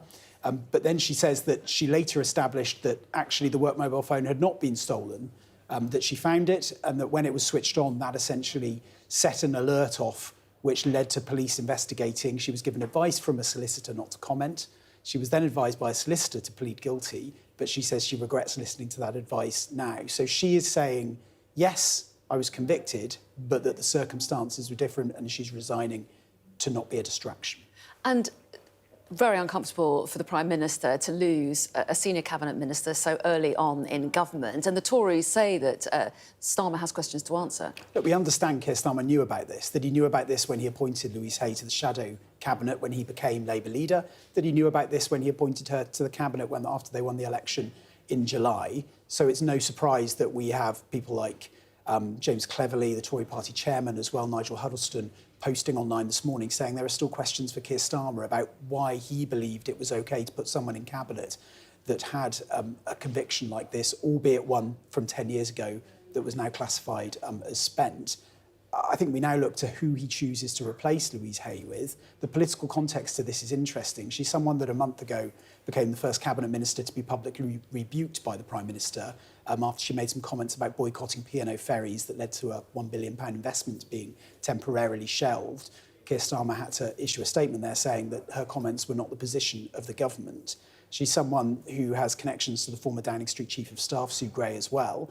Some had already been speculating, even before we revealed this story, about what her future would be like under the new regime in Downing Street. It will now be interesting to see who Sir Keir Starmer chooses as his replacement. And I think also whether there is more to come in this story. The sources we spoke to when we approached Louise Haig's team paint a very different picture of the circumstances to the one that Louise Haigh sets out in her statement. And they are standing by those sources, those allegations this morning after this resignation. Often you get a quick resignation like this if there is a risk that there is more that is going to come out. We'll wait and see. Yeah, we will indeed. And we wait too for that appointment, as you say. Rob, thanks very much indeed. Thanks. Well, meanwhile, today, MPs will have their say on historic legislation which could legalise assisted dying for those with a terminal illness and less than 6 months to live. It's prompted passionate debate, and after previous defeats for the idea in Parliament, there's uncertainty around whether it's going to pass. So let's take a look in more detail at what's being proposed. Well, the law would allow adults over 18 who are terminally ill within the last 6 months of their life and have mental capacity to ask a doctor for assistance to end their life. 2 doctors would assess that the person meets certain criteria, including that they have a clear, settled and informed wish to end their own life and that they've made their decision without coercion or pressure. A High Court judge would then also have to approve the application. And a life-ending substance would be prescribed, which the person would have to administer themselves. Providing assistance to the dying person would not be a crime, but if the law passes, it would become illegal to induce someone to request assistance to end their life or induce someone to self-administer the life-ending substance. Well, let's cross live now to Sky's Matthew Thompson, who's in Westminster ahead of the debate. And Matthew, there's some very strong feelings on both sides of this argument. You're down with protesters outside Parliament now. Very much so. I mean, this is an issue that has personal, powerful stories on either side of the debate, and that is made plain this morning. We're outside Parliament, where essentially there are 2 protests or you want to call them that, demonstrations, I suppose, from camps on either side. Currently, we're with people largely organised by a group called Dignity in Dying, people who support the sentiments of the bill, terminally ill people here, bereaved families, and then just a little bit further down the road, there's another demonstration organised by groups like Care Not Killing and Right to Life, which includes disability rights campaigners and the like who are opposed to the principles of the bill. But I'm joined now by Anil, who is a person with a powerful story to tell about why this bill is necessary. Could you just talk to us about your own personal experience and why you support assisted dying? Absolutely. My father suffered from secondary progressive multiple sclerosis, and in February 2019 he took his own life. And I later discovered it was his 3rd attempt. He did it illegally. He bought prescription opioids off the dark web. And this is your father? This is my father here. That's me, much younger. And just to be clear, he did that sort of because he knew what was in store for him and wanted a way out? Yes. Yes, it was very much an act of choice and empowerment. He took control because at that stage of his life he had very little control over his bodily functions, his mobility, and right at the end he decided to choose how he wanted to go. And it's your view that had assisted dying been legal, that you wouldn't have had to take such drastic measures? Absolutely. He wrote a letter that was read out at his funeral, which said as much, which said that in all probability, had assisted dying been legal in this country, he would still be alive today.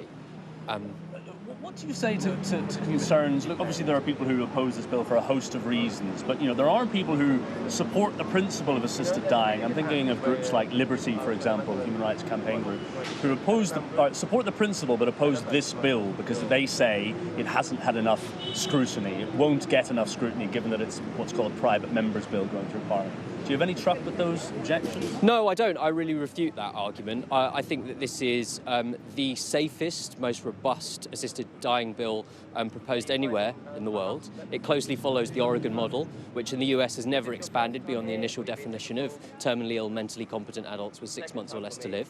And Kim and a whole host of the other MPs have done a tremendous amount of work to get it to this point.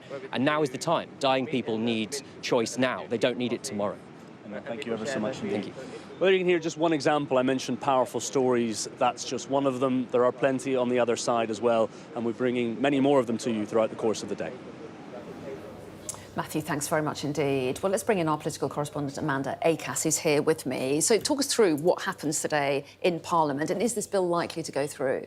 Well, it's all starting very soon, 9:30. The first thing to say is that it's possible MPs might not even get to vote on this at all, because there's a group of MPs that are trying to introduce what's called a wrecking motion, which, if the Speaker chooses that, might mean that entire thing gets thrown out. I think that's quite unlikely, because I think the debate's been going on for weeks now. MPs of all sides and of all perspectives want to have their say on it. It's expected to last about 5 hours, and we know around 170 MPs have indicated that they want to speak about it. Now, last time this was voted on, it was roundly defeated back in 2015, but only a third of those MPs are still in Parliament. And of those who are current MPs, we now know that 181 have said publicly that they back the idea. 148 have said that they don't. So that is looking pretty close. 300 or so, though, haven't said which way they're going to vote, or indeed haven't yet decided, because although we know some people have very long-held opinions on this, others say they wanted to talk to their constituents to come to a conclusion, and some have even been saying, well, I'm going to wait and see and listen to the debate and make up my mind that way. But clearly, there are many issues that have come up around this. We were hearing some of them there, issues around ethics, religion, harrowing personal stories that we've heard, as well as questions about the impact on the NHS, safeguarding protections in place for the most vulnerable, as well as this kind of debate about whether it's right that the government should have been neutral on a position like this, and that it, took a private member's bill to come through. Now, Kim Leadbeater, who's the woman behind all of this, she said she's calling on MPs to make history for this to be one of the great reforming parliaments. But we've also had last-minute comments from Kemi Badenoch, for example, writing in the Times, saying she's going to vote against it because she doesn't really trust the government to act on an issue of such complexity like this, referencing concerns about gender identity in children's clinics. And then we've had Sir Keir Starmer. Many MPs really want to know what he has to say about it. He's always been neutral, although back in 2015 he voted for it as a former Director of Public Prosecutions. He's talked in the past about why that means he was for it, and indeed he referenced that yesterday, so many think he may well vote for it, even though he won't say so publicly. It's going to be a really interesting day, isn't it? Full of, no doubt, impassioned arguments on both sides, and really interesting to see whether it goes through later on. Amanda, thanks very much indeed. Now, voters in Ireland go to the polls today, so let's cross live now to our Ireland correspondent, Stephen Murphy, who's in Greystones in County Wicklow. Stephen. Yes, that's right. Polling stations around the country open now for just over 2 hours. There's been a steady trickle of voters coming in here, most before they head off to work here in Greystones in County Wicklow. It's about 45 minutes south of Dublin. This is the heartland. This is the local constituency of Simon Harris, who's the Taoiseach, or Irish Prime Minister. We can show you some shots now of him arriving to cast his vote. Just a warning, there is, as you would expect, quite a lot of flash photography. He arrived here at around 7:30, accompanied by his wife Caoimhe and their 2 children, Cillian and Saoirse helping him actually cast his vote. And he was encouraging voters around the country, of course, to exercise their democratic right. Today there's 43 constituencies across the country, 174 TDs, or members of the Irish Parliament. The Dáil will be elected, and polling here will continue until 10 o'clock. It comes after a 3-week campaign here in Ireland, a campaign mostly dominated by economic matters, as well as other issues like immigration and the spectre of Donald Trump and whether or not he may pose a threat to the Irish economy in the new year. So mostly economic matters. You may be wondering why we're not telling you what the opinion polls are showing or what the likely outcome of this election may be, and that's because of strict broadcasting rules here in Ireland, so we're prohibited from doing so. But at 10 o'clock, when polling closes around the country, there will be an exit poll issued then, and that will give us a bit of a better idea before counting starts tomorrow morning. OK, Stephen, more from you later. For the moment, though, thanks very much indeed. Still to come here on The Breakfast Show, Professor Lord Robert Winston will explain why he's changed his mind on the assisted dying bill. As the debate begins in Parliament ahead of an expected vote this afternoon on that issue.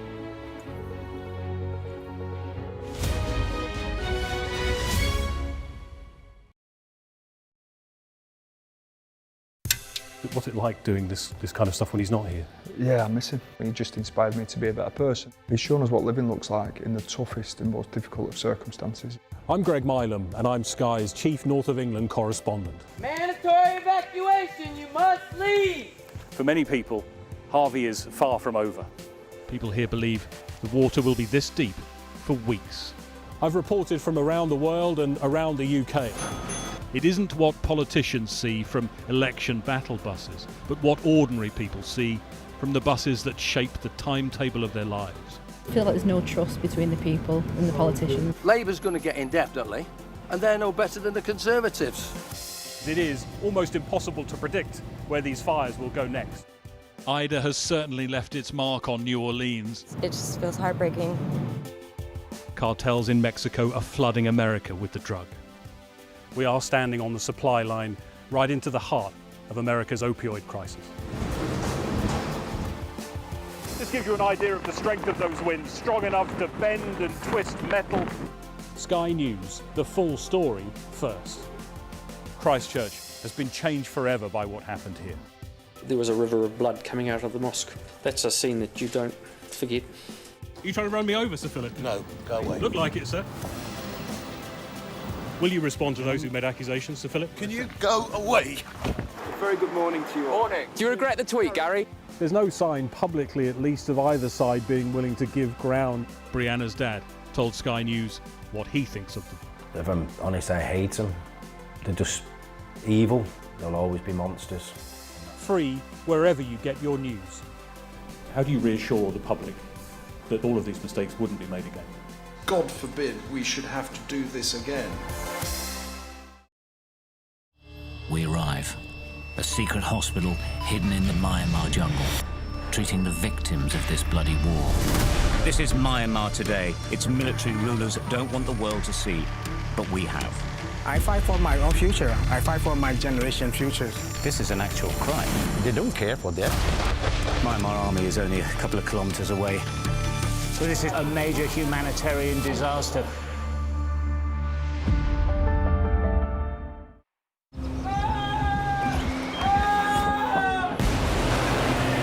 The most significant day of this conflict. They keep telling us that they want aid. And this is what's left of it. Tanks, heavy vehicle. Why only in America? People want their country to work. Just want a job in a normal life. Why are these homes empty? I want you to be honest with people. That has happened within minutes. Sky News, the full story first. Free wherever you get your news. Now, in the next few minutes, an historic debate is due to get underway on voluntary assisted dying in the House of Commons. You can see the scene outside in Westminster with a number of protesters making their opinions heard.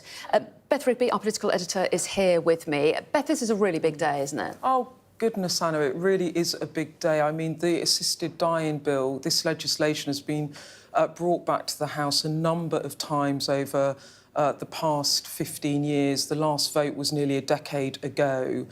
And it is a historic moment. If it passes, it could become legislation next year, and it would be a moment of societal change. So it's something that happens in Westminster in a debate, but it touches the lives of people all across the country and has become a national conversation. So it's a massively important moment, and it is a deeply divisive issue with very passionate and heartfelt beliefs on either side. What we're going to see is at about 9:30 they're going to start the debate. It will go on for about 5 hours, and then there will be a vote. And everyone's saying, do you think it will pass? Look, the majority of MPs that have come out and said how they are going to vote, the majority is in favour of the bill, but there's over 100 who say they are still undecided. So it is hard to call it. I think when I talk to MPs, this is the second reading, so it gets voted on and then the bill goes into all the committee stages where the legislation gets properly put together. So it might be that if MPs aren't sure, they don't want to kill off the bill now, they might give it more time. But it has been a very divided issue. The Prime Minister saying again at a press conference yesterday, it is a free vote. There is not meant to be any pressure from any side. It is, if you like, a vote of conscience where MPs have to weigh up what their constituents are saying and what they personally believe. But the Prime Minister has indicated he will be voting. We don't know which way he will vote, but obviously people in his cabinet have come out, not least Wes Streeting, the Health Secretary, to say he's voting against. Yeah, it's going to be absolutely fascinating, really interesting and profound debate. Beth, don't go anywhere, but I do want to bring in a guest just before we come back to you, because we are joined now from North London by top scientist and Labour peer, Professor Lord Robert Winston. A very good morning to you. Thanks so much for joining us here this morning. What is your view on assisted dying, and has that view changed at all in recent years? Sorry, are you talking to me? I am, yes. A very good morning to you. Apologies if you didn't realise. Thanks so much for joining us. Yeah, talk us through what your view is on this bill. First of all, there have been at least 4 times a bill like this has gone up to the House of Lords, or started in the House of Lords. We shan't forget that it can start in either house. And in general, sometimes there's an advantage for a bill like this to be started in the Lords rather than in the Commons, because of the nature of the debates in the Lords, which tend to be rather reflective and very much heavily based on ethical issues. I think the problem with this bill is undoubtedly there, and I think without government support, it won't just be Starmer's support, it has to be the government as a whole, and I think that may be difficult. We'll see what happens. But it's still got many stages at which it could founder, even if it could, even it's not, it will. The debate won't be one today. It'll be one in the weeks to come. You say that there are problems with this bill, but do you basically back its principles? Do you basically back the idea of giving people the chance of assisted dying? When I first came to this issue, 30 years ago, I don't think I was aware of the difficulties, and I was very concerned, and still am actually, about the effect on older people coming into hospital who are perhaps in some cases afraid, sometimes just demented, and generally worried about that their care will be incomplete or terminated in some way without their approval. I don't think that's a risk, but I think the risk of how people might feel coming into hospital still is there. So there would be an onus on the NHS employees to be absolutely clear that this bill would not affect them in any kind of way. I think that's a real issue. It's the issue of attitudes of nursing staff and ancillary staff and medical staff, rather than actually the implementation of the bill itself. And I think that can be overcome, but I think it is something we need to look at in a very hard-pressed health service that we have, particularly at this present time. Well, yes, and talking of the health service. And where I think the bill has a major problem, unquestionably, is the involvement of High Court judges. And actually, that really will make the bill very difficult to work at all, because, of course, it will take months to get a High Court judge to see the doctors, or vice versa. They're busy. And I think, the courts are full of litigation. And, of course, people who are undergoing or thinking of undergoing assisted dying can't wait 6 months, and that is going to be a real issue. So challenges for the courts and for the NHS. And on the subject of the NHS a little bit further, Wes Streeting, the Health Secretary, came out against this bill. He said that you can't have a meaningful debate about assisted dying until you fix palliative care. Do you think he has a point? No, I don't agree with him at all. I absolutely agree that palliative care is underfunded and underdone and needs to be far better, no question of that. But the idea you can have 2 wrongs going rather than just one doesn't make any kind of sense. And I think I don't think the two things should be in any way equated in the way they have been. It's come up in every debate, and I think actually it's a poor argument. There is no reason simply to have one kind of poor treatment that you don't deal with simply because you have another treatment which might work in some cases. Different people will have different experiences of death, and I think one of the issues in Parliament has always been that these debates are absolutely clouded by vast numbers of personal stories. I don't think that really helps the law. I think what is needed really is a very clear thinking about this, and I think a bill which is uncomplicated would have the best chance of getting through, and that's because one of the problems here will be that there will be numerous attempts, I think, to modify the bill, and that may delay it so much that it might not actually get through when it probably should do. And if the bill were to pass, just how big a social change would you consider this to be? And I do want to ask you about the slippery slope argument, this idea that if you've got this bill with very strict controls, as Ken Leadbeater would say, there is the risk that further down the line those controls could slip or more people could fall into the net. Do you think there is a concern around that at all? Do you share that concern? I can't remember your first question because your second question is so interesting. Answer the second one and I'll come back to the first one. Well, I think the slippery slope argument just doesn't work. I mean, I think now it's very, very clear that there needn't be a slippery slope. I just don't believe that. And I think there are all sorts of ways to prevent that happening in this legislation. So the answer to that clearly is no. I don't think there is a slippery slope. It'll be used in argument, of course it will be. But there are, every piece of legislation has a slippery slope. The speed limit, there's a slippery slope. People will go over 30 miles an hour or 20 miles an hour in a built-up area. That, I think, is irrelevant. It's a question of how you place the legislation and how you handle it properly. What was your other question? Because that was interesting. My first question was just how big a social change would you consider this to be if it went through? It's very early in the morning for me. I'm really sorry. I think actually it's not a big issue. I don't think it changes society at all.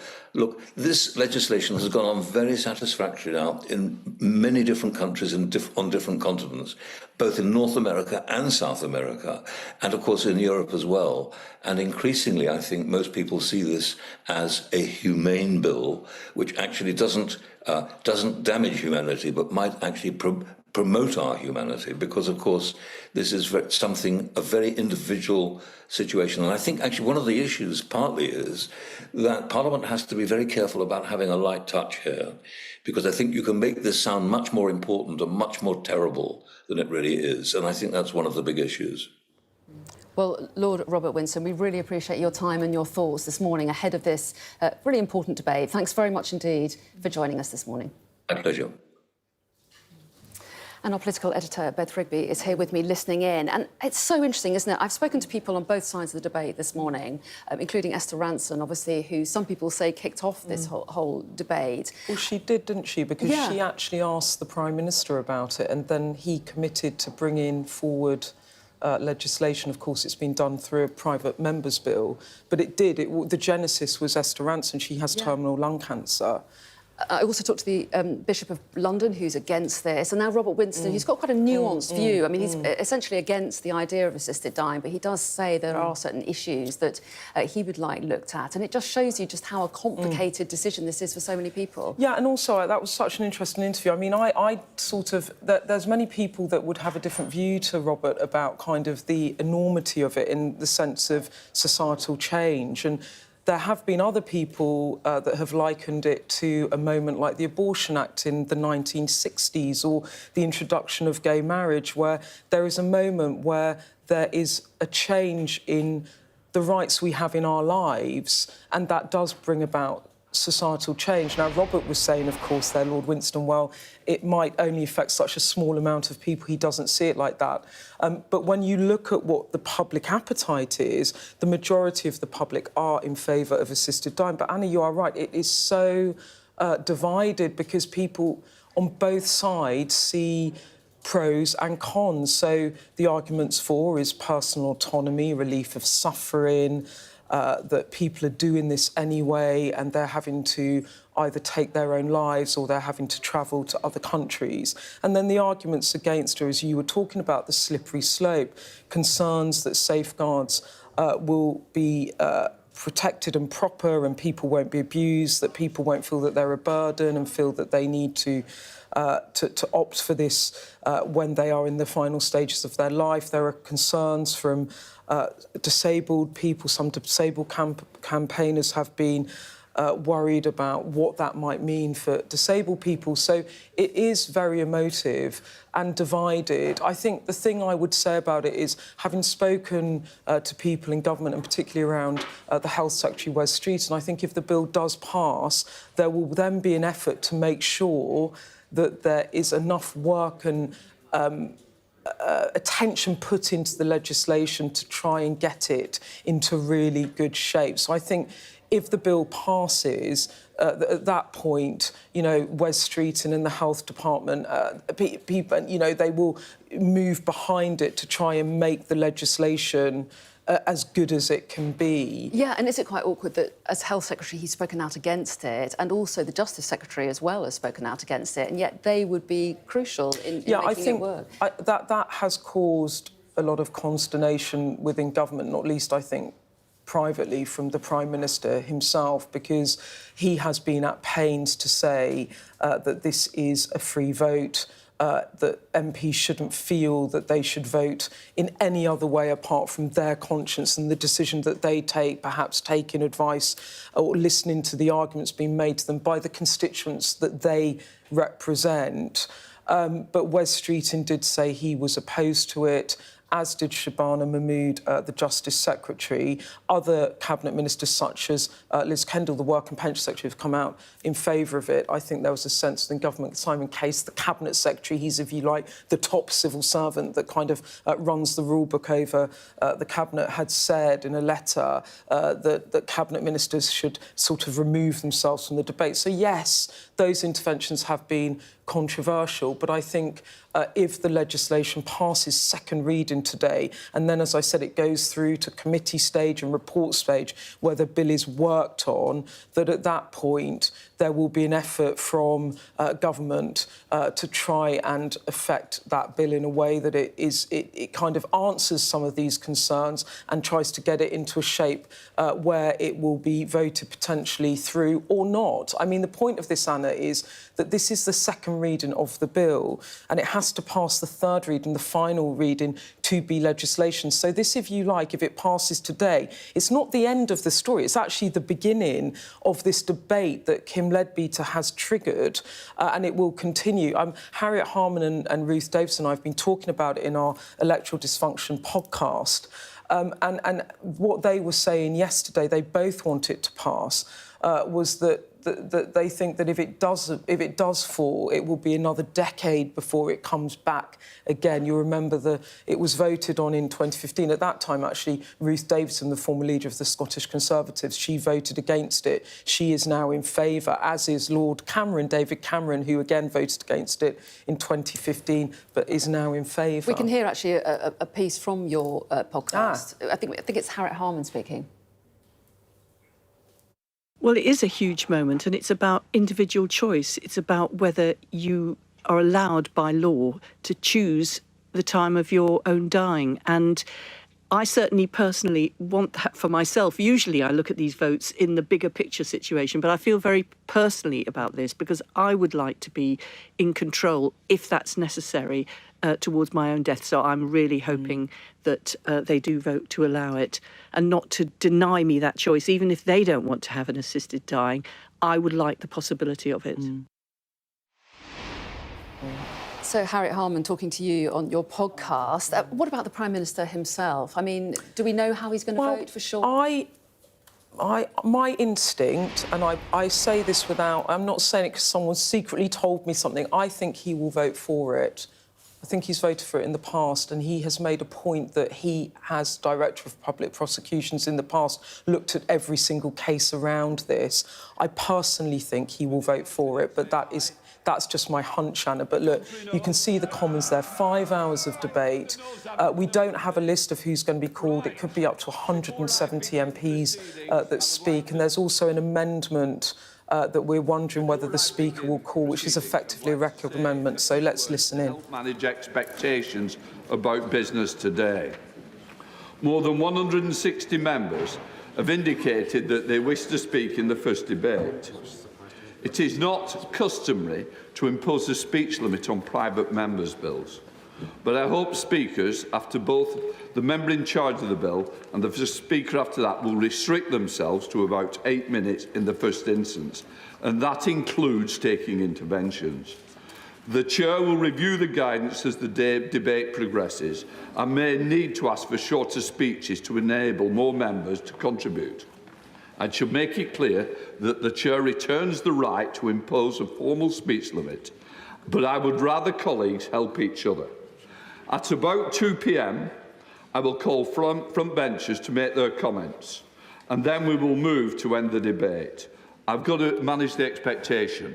Not everyone will get in. I will try and get as many people as possible.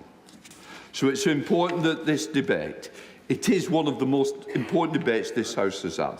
So it's about being considerate, respectful of each other, and let us listen to each other. This is for the time for the House to show itself at its best. The Clerk will now proceed to read the orders. Terminally ill adults, end-of-life bill, second reading. The reasonable amendment in the name of Dr. Ben Spencer has not been selected. Kim Leadbeater will now move the second reading. I call Kim Leadbeater. Thank you, Mr. Speaker. And thank you to everyone who is attending this hugely significant debate today. It is a privilege to open the debate on the terminally ill adults end-of-life bill, a piece of legislation which would give dying people, under very stringent criteria, choice, autonomy and dignity at the end of their lives. I welcome this debate on this hugely important issue, and I beg to move that the bill be read a second time. And let me say to colleagues across the House, particularly new colleagues, I know that this is not easy. It certainly hasn't been easy for me. But if any of us wanted an easy life, I'm afraid we're in the wrong place. It is our job to address complex issues and make difficult decisions. And I know for many people this is a very difficult decision. But our job is also to address the issues that matter to people. And after nearly a decade since this subject was debated on the floor of the House, many would say this debate is long overdue. For my part, I have tried incredibly hard to ensure that the tone of the debate has and continues to be robust, of course, but most importantly, respectful and compassionate.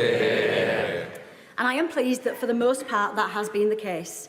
I know I can be confident that that same tone of respect and compassion will be adopted by colleagues today, whatever views they may hold. This is particularly important as we have people in the gallery who have a very strong personal interest in this issue. People who hold a range of views, but some of whom have lost loved ones in very difficult and traumatic circumstances, and others who are themselves terminally ill. And I want to pay a huge and heartfelt tribute to those families and to every single person who has contacted me about this issue, and in many cases shared their own very personal stories of loss and death. I know from my own personal experience of grief that telling your story over and over again takes energy, courage and strength. And I'm incredibly grateful to you all. It is your voices and your stories which have inspired me. And Mr. Speaker, such stories are difficult to hear, but it is vital that they are heard as they are at the heart of this debate. And they show that the law is failing people. And where that is the case, we have a duty to do what is right to fix it. For those who are here today or watching at home, they are dealing with the very real consequences of the failings of the current system. I will start by recounting just a few of those stories. Warwick was married to his wife Anne for nearly 40 years. She had terminal peritoneal cancer, which meant she couldn't breathe properly. She spent 4 days gasping and choking, remaining awake throughout, despite being given the maximum dose of sedatives, and eventually died of suffocation. She had begged Warwick to end her life, but as he stood over her with a pillow, he could not do what she asked, as he didn't want that to be her final memory of him. Anne had excellent palliative care, but it simply could not ease her suffering. Tim fell in love at first sight when he met his wife Louise. He proposed after just 3 days. But Louise got cancer twice, and at the end, the morphine simply could not control her pain. In desperation, she managed to smash a small glass bottle and tried to take her own life, not realising that her toddler daughter had got into bed with her. Tim found her. He says, you get to a point where you stop praying for a miracle and start praying for mercy. Former police officer James waved his mum off as she embarked on her final trip to Dignitas. She had terminal vasculitis. James desperately wanted to accompany his mum and hold her hands during her final moments. But he knew, because of his job as a police officer, it was just not possible. Indeed, she insisted he must not go with her. So she went alone. No one to hold her hand, no proper goodbye or funeral. These are just a few examples of the heartbreaking reality and human suffering which far too many people are experiencing as a result of the status quo. And the public know this. Mr. Speaker, I've always been keen to ensure that my politics stays rooted in the world beyond Westminster. And it's clear that public opinion is very much in favour of a change in the law. Polling shows consistently that around 75% of people would like to see the legalisation of assisted dying for terminally ill, mentally competent adults. These findings are significant, but it may not be that surprising that most people believe, as I do, that we should all have the right to make the choices and decisions we want about our own bodies. And let's be clear, we are not talking about a choice between life or death. We are talking about giving dying people a choice of how to die. So, Mr. Speaker, let us examine what that choice currently looks like. I do not have a legal background, but I've always been driven by a strong sense of injustice. If I see a problem, I will do everything I can to try and solve it. Indeed, in this job, we all do that every week and every day, whether here in Parliament or in our constituencies. And when 4 former directors of public prosecutions, including the Prime Minister, and 2 former presidents of the Supreme Court, and many lawyers all agree that the law needs to change, surely, Mr. Speaker, we have a duty to do something about it. Intentionally helping another person to end their life is currently illegal under the Suicide Act 1961 and carries a maximum prison sentence of 14 years. This includes family and friends helping someone who is terminally ill to die, both in the UK and overseas. And existing guidance does not stop people from being investigated by the police, adding fear, guilt and further trauma to grieving families. The law is not clear and it does not protect individuals, families or medical professionals. And this drives people to very desperate measures. And what about coercion? Well, as senior KCs have said, there is currently no established system for identifying abuse or coercion in advance of a person's death, and for helping vulnerable people to make end-of-life decisions. So basically, Mr. Speaker... Will my honourable friend give way? I will give way on that. I thank my honourable friend for giving way. Mr. Speaker, I've been a nurse for more than a quarter of a century, and in that time I've worked mostly in intensive care as a specialist there. I've worked with really compassionate and very skilled, well-trained clinicians who've been taught to spot coercion. It's fundamental to our practice. Will my honourable friend agree with me that it is wrong to suggest that clinicians cannot spot coercion in these cases? He makes a very important point, and I thank him for his intervention, and I thank him for his years of service as a nurse. I've spoken to many medical professionals about this issue, and they will say that this is part of their job. They are very skilled, working closely with patients, particularly dying patients, to assess their needs and have those very difficult and delicate conversations. Because at the moment, as the cases say, we currently check for coercion in the cases where people have taken their own lives when someone is dead. This bill would make coercion a criminal offence with a sentence of up to 14 years. Surely by putting a legal framework around this really difficult situation, we will provide an extra level of safeguarding. Indeed, as one psychotherapist, who is terminally ill herself, said to me recently, coercion happens when things are hidden away. This bill would bring things out into the open. Surely that has to be safer for everyone. And let us look at what the absence of a robust legal framework looks like. I will give way. Very grateful to the Honourable Lady for giving way and thank her for giving the House the time to debate this morning. She references coercion, and I understand the point that she makes about the 2 medics. But the medics won't be able to see or have heard anything and everything at all times. People will not be put beyond challenge because subsequent to the death, if a relative claims coercion of another relative, investigation will remain. I'm just entirely unclear how, without peradventure, two clinicians can claim that there has been no coercion at any point. I mean, the right honourable member has kind of made the point for me there, in that, you know, we're going to check for coercion in a very robust system. We don't have any of that now. So at the moment, the person will definitely be dead. We have to look at the status quo by putting layers of safeguarding and checking for coercion. That's got to be better than the system that we've got now. I will. Much for giving way at that point. Colleagues are right to raise questions around coercion because all of us know, and I hosted a phone-in on LBC where people rang in and said, I feel like I have to end my life because I recognise how difficult it is for my family to see me suffering. But the limitations of this bill are that you must have 6 months to live, according to 2 doctors and a judge. So I genuinely believe that this massively reduces the risk of coercion, because we're really saying that people are so desperate to bump off their families that if they were told they had 6 months to live, they would escalate this process. They could do it sooner.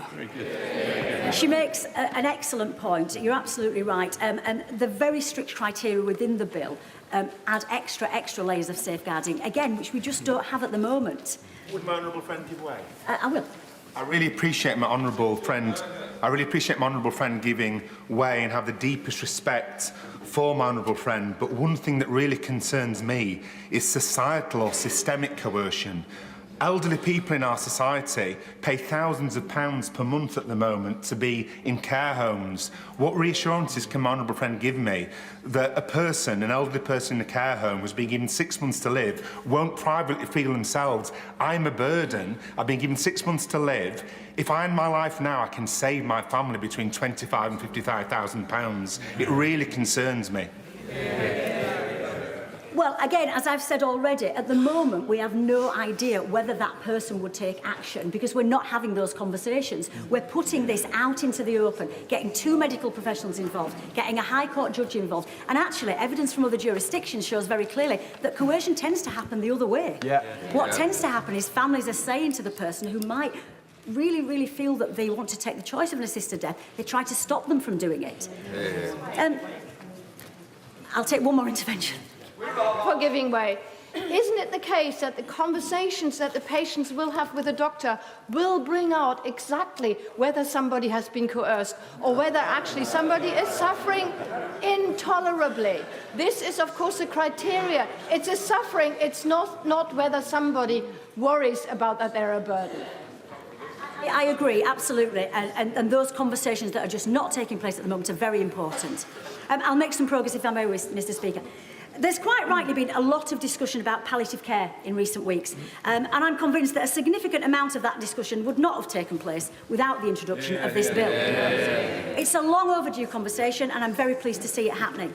I've met with the Association of Palliative Medicine, Hospice UK, Sue Ryder and Marie Curie, and last week I was delighted to attend the inaugural meeting of the All-Party Group for Hospices. I also attended the fantastic Kirkwood Hospice, which serves my constituency of Spen Valley. And I want to pay tribute to the dedicated staff and volunteers across the country who work in the palliative care sector, doing some of the most vital work in society. We must do more to support them, and I look forward to working with the government and colleagues across the House in this important endeavour. And that is why I've included in the bill a requirement for the Secretary of State to report to the House on the availability, quality and distribution of palliative care. And of course, assisted dying is not a substitute for palliative care. It is not an either-or. We have some of the best palliative care in the world in this country, and when it can meet the needs of terminally ill people, it is second to none. But surely, when it cannot, the choice of an assisted death should be one component of a holistic approach to end-of-life care. The comprehensive report from the Health and Social Care Select Committee, published earlier this year, found no indications of palliative care deteriorating in quality or provision where assisted dying was introduced. Indeed, I will. Mr. Speaker, can I thank the Honourable Lady for giving way. Ever mindful of what the Honourable Lady has said about the criteria that's in place, can I remind the Honourable Lady in particular of Belgium, where it started off with a simple project like the Honourable Gentleman, Honourable Lady is referring to today, but then deteriorated to and expanded to dementia and under 18s children, and how that impacts. So what what guarantees have we that this legislation today will not end up as it will in Belgium, in which case anything goes? Is that the Honourable Lady? Is that what the Honourable Lady really wants? I don't want it. Does she?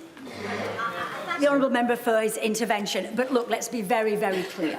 A huge amount of research has been done by the Health and Social Care Select Committee and indeed by myself and others. The model that has been proposed here is nothing like happens in Belgium. It is nothing like happens in Canada. It is strict, stringent criteria. And if this House chooses to pass this bill, that criteria cannot be changed. And I'll come on to that. I will. To the Honourable, I'm grateful to the Honourable Lady giving way and congratulate her on the measured way in which she's conducted this debate over the last few weeks. On whatever side of the House, whatever side of the debate, I'd like to recognise that. It's not always the case. But is it not the case that this crosses a new irreversible medical red line for doctors and for nurses? And is it not the case that in other bills that we've seen through in this House over the years, that the safeguards invariably over time become obsolete? So the safeguards in this bill, however well meant, should be seen as temporary safeguards, not immutable safeguards. Absolutely not. I mean, I respectfully disagree with the honourable gentleman. The countries where a bill of this nature has been implemented, the safeguards have been in place and the boundaries have never changed. I'll take one more and then I must make some progress. I thank the Honourable Lady for giving way, and I have a great deal of sympathy for the arguments that she's making. However, we have seen time and time again excessive judicial activism taking the words in this House and expanding their meaning into places we had not seen in the first place. So what reassurances can she give that the words in her bill will be respected by the judiciary and we won't find ourselves in a decade's time in a totally different place that this House did not intend? Very good. Gentleman for his intervention. The courts have repeatedly put this issue back to Parliament. This is not their domain. This is the legislation and it is not their domain. It is strict criteria. I must make some progress.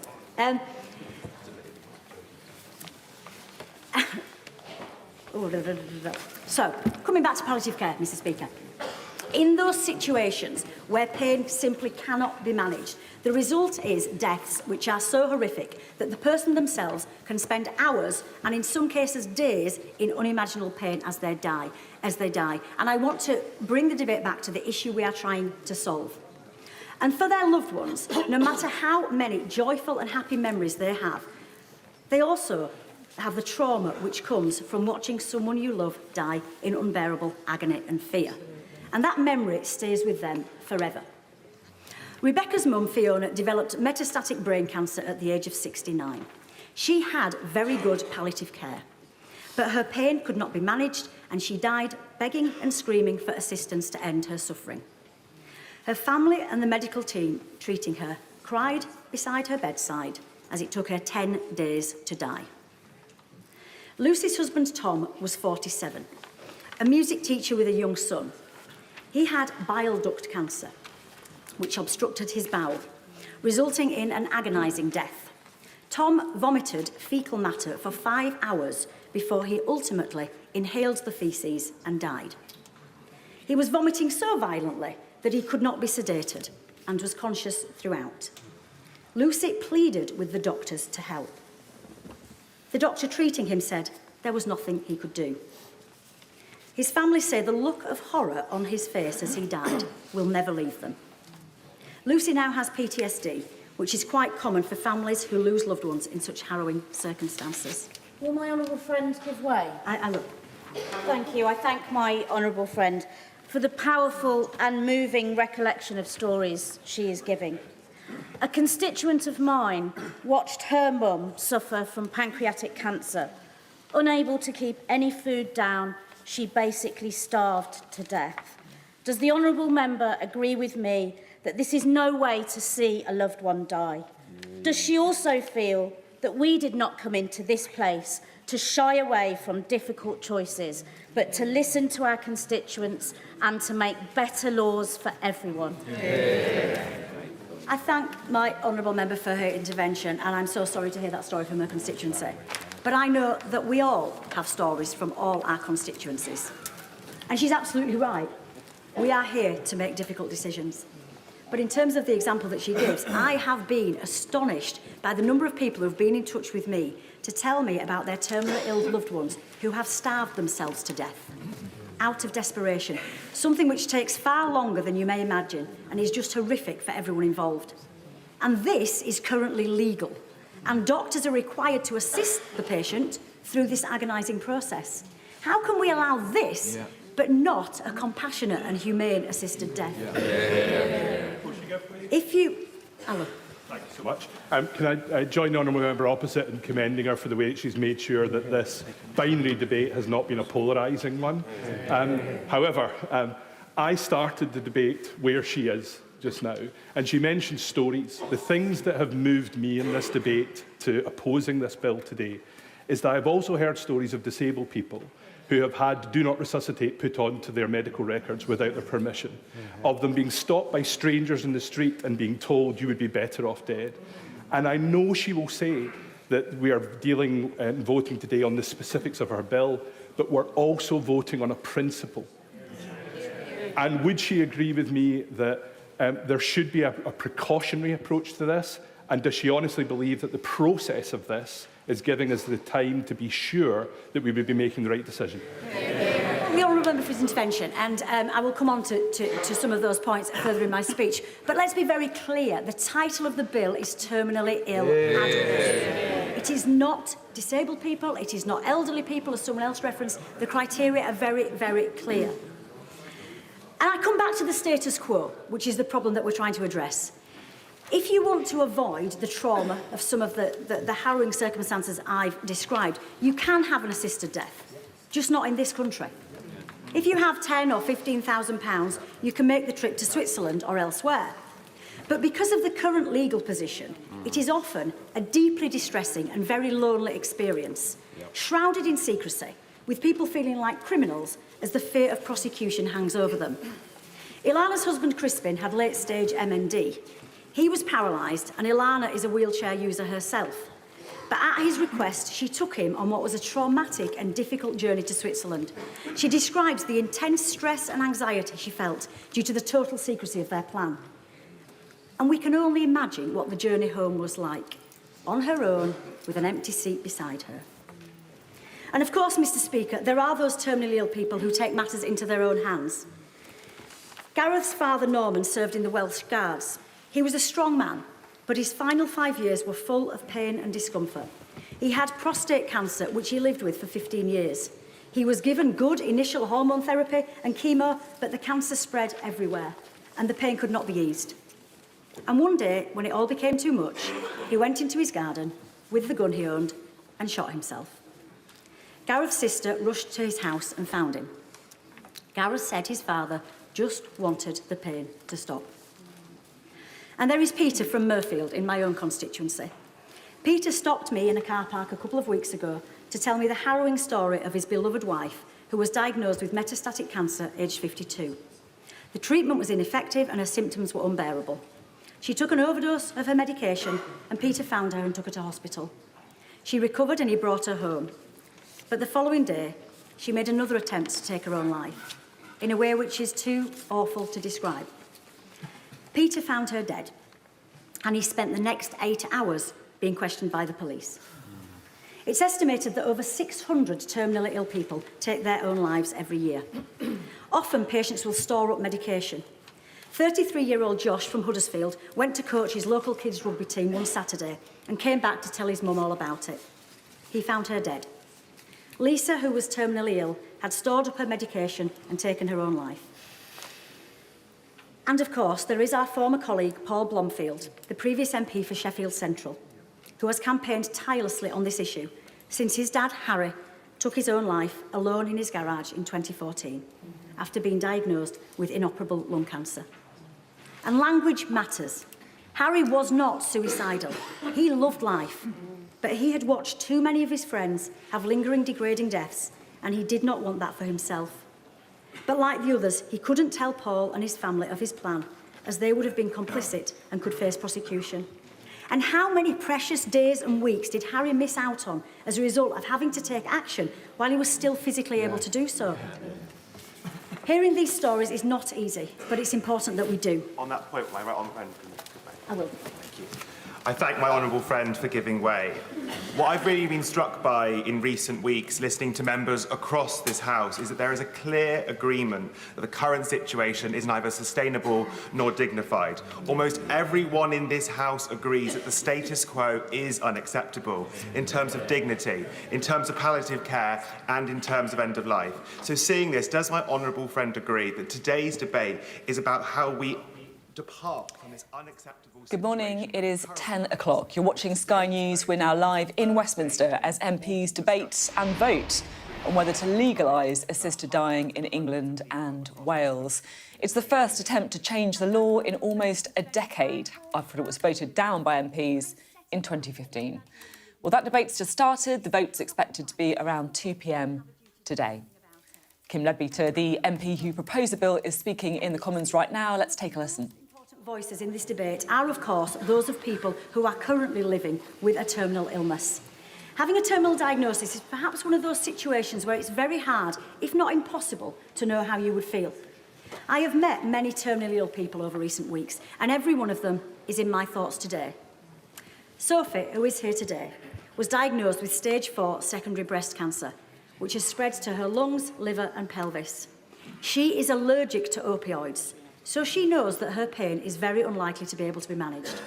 She has a 17-year-old daughter, and all she asks is to have the choice to say goodbye to her at a time of her choosing in circumstances she can have some control over, and for her daughter to be able to remember her as the vibrant, positive woman she is.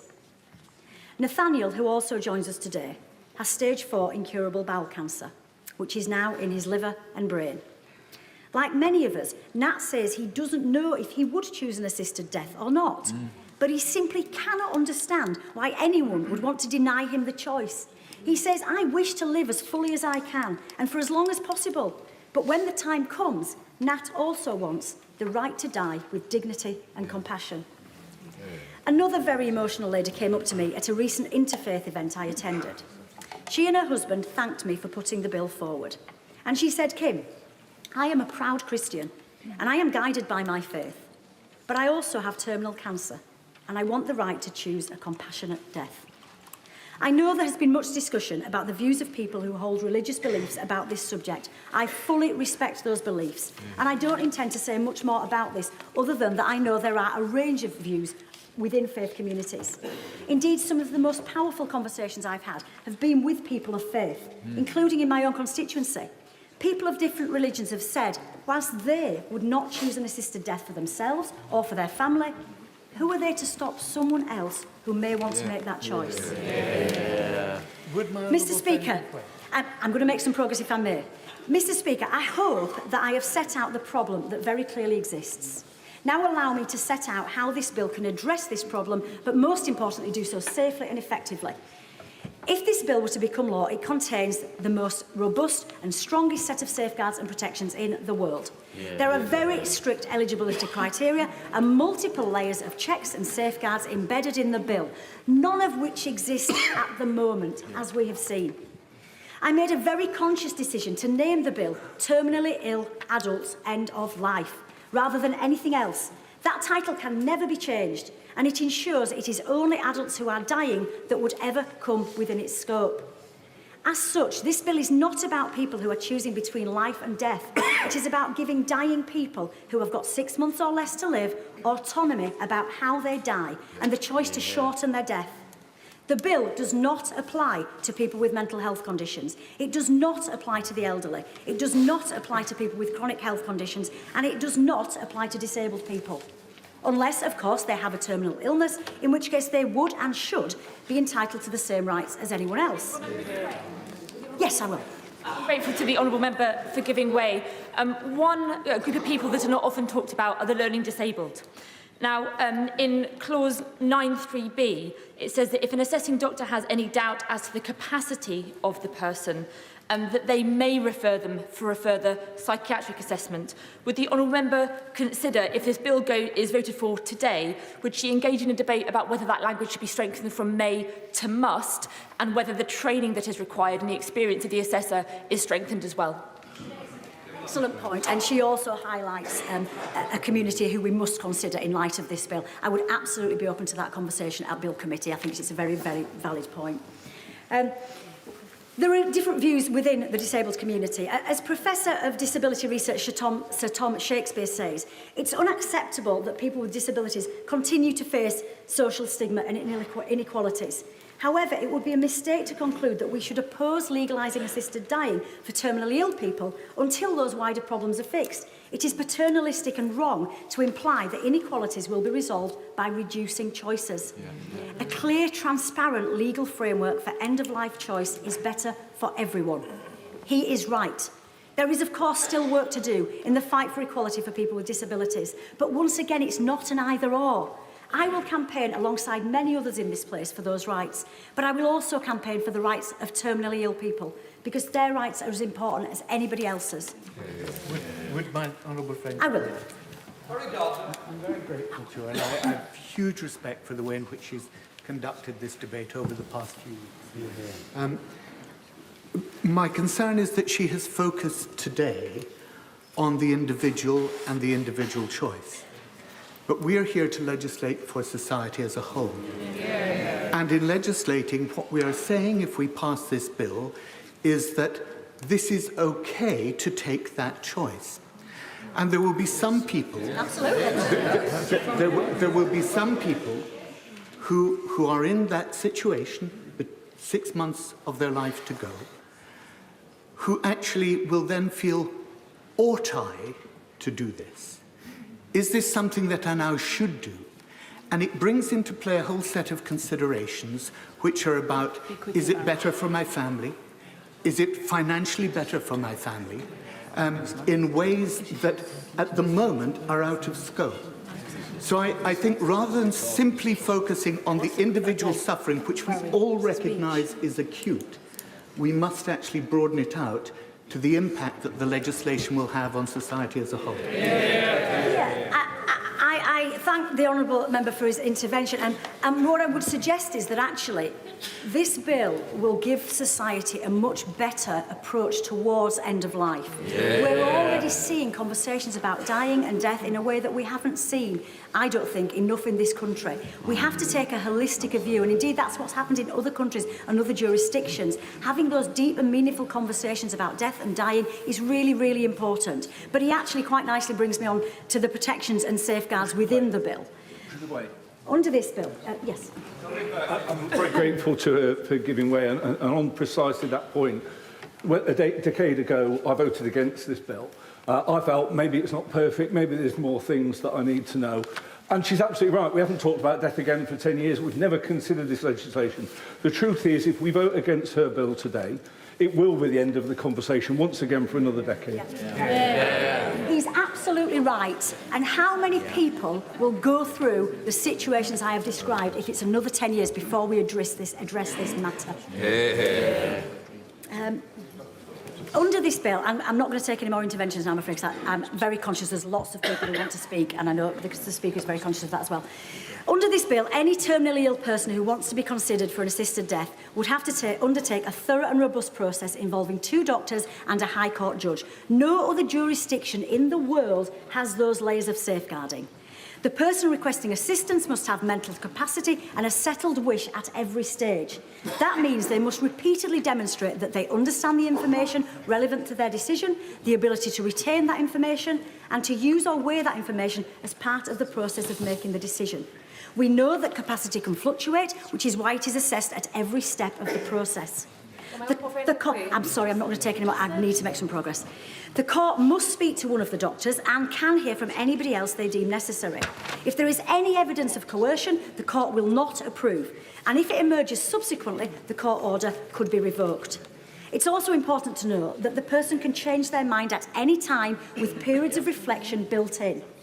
Having consulted at the highest levels in the judiciary and the medical profession, I know they can and will fulfil these safeguarding responsibilities and have the expertise to do so.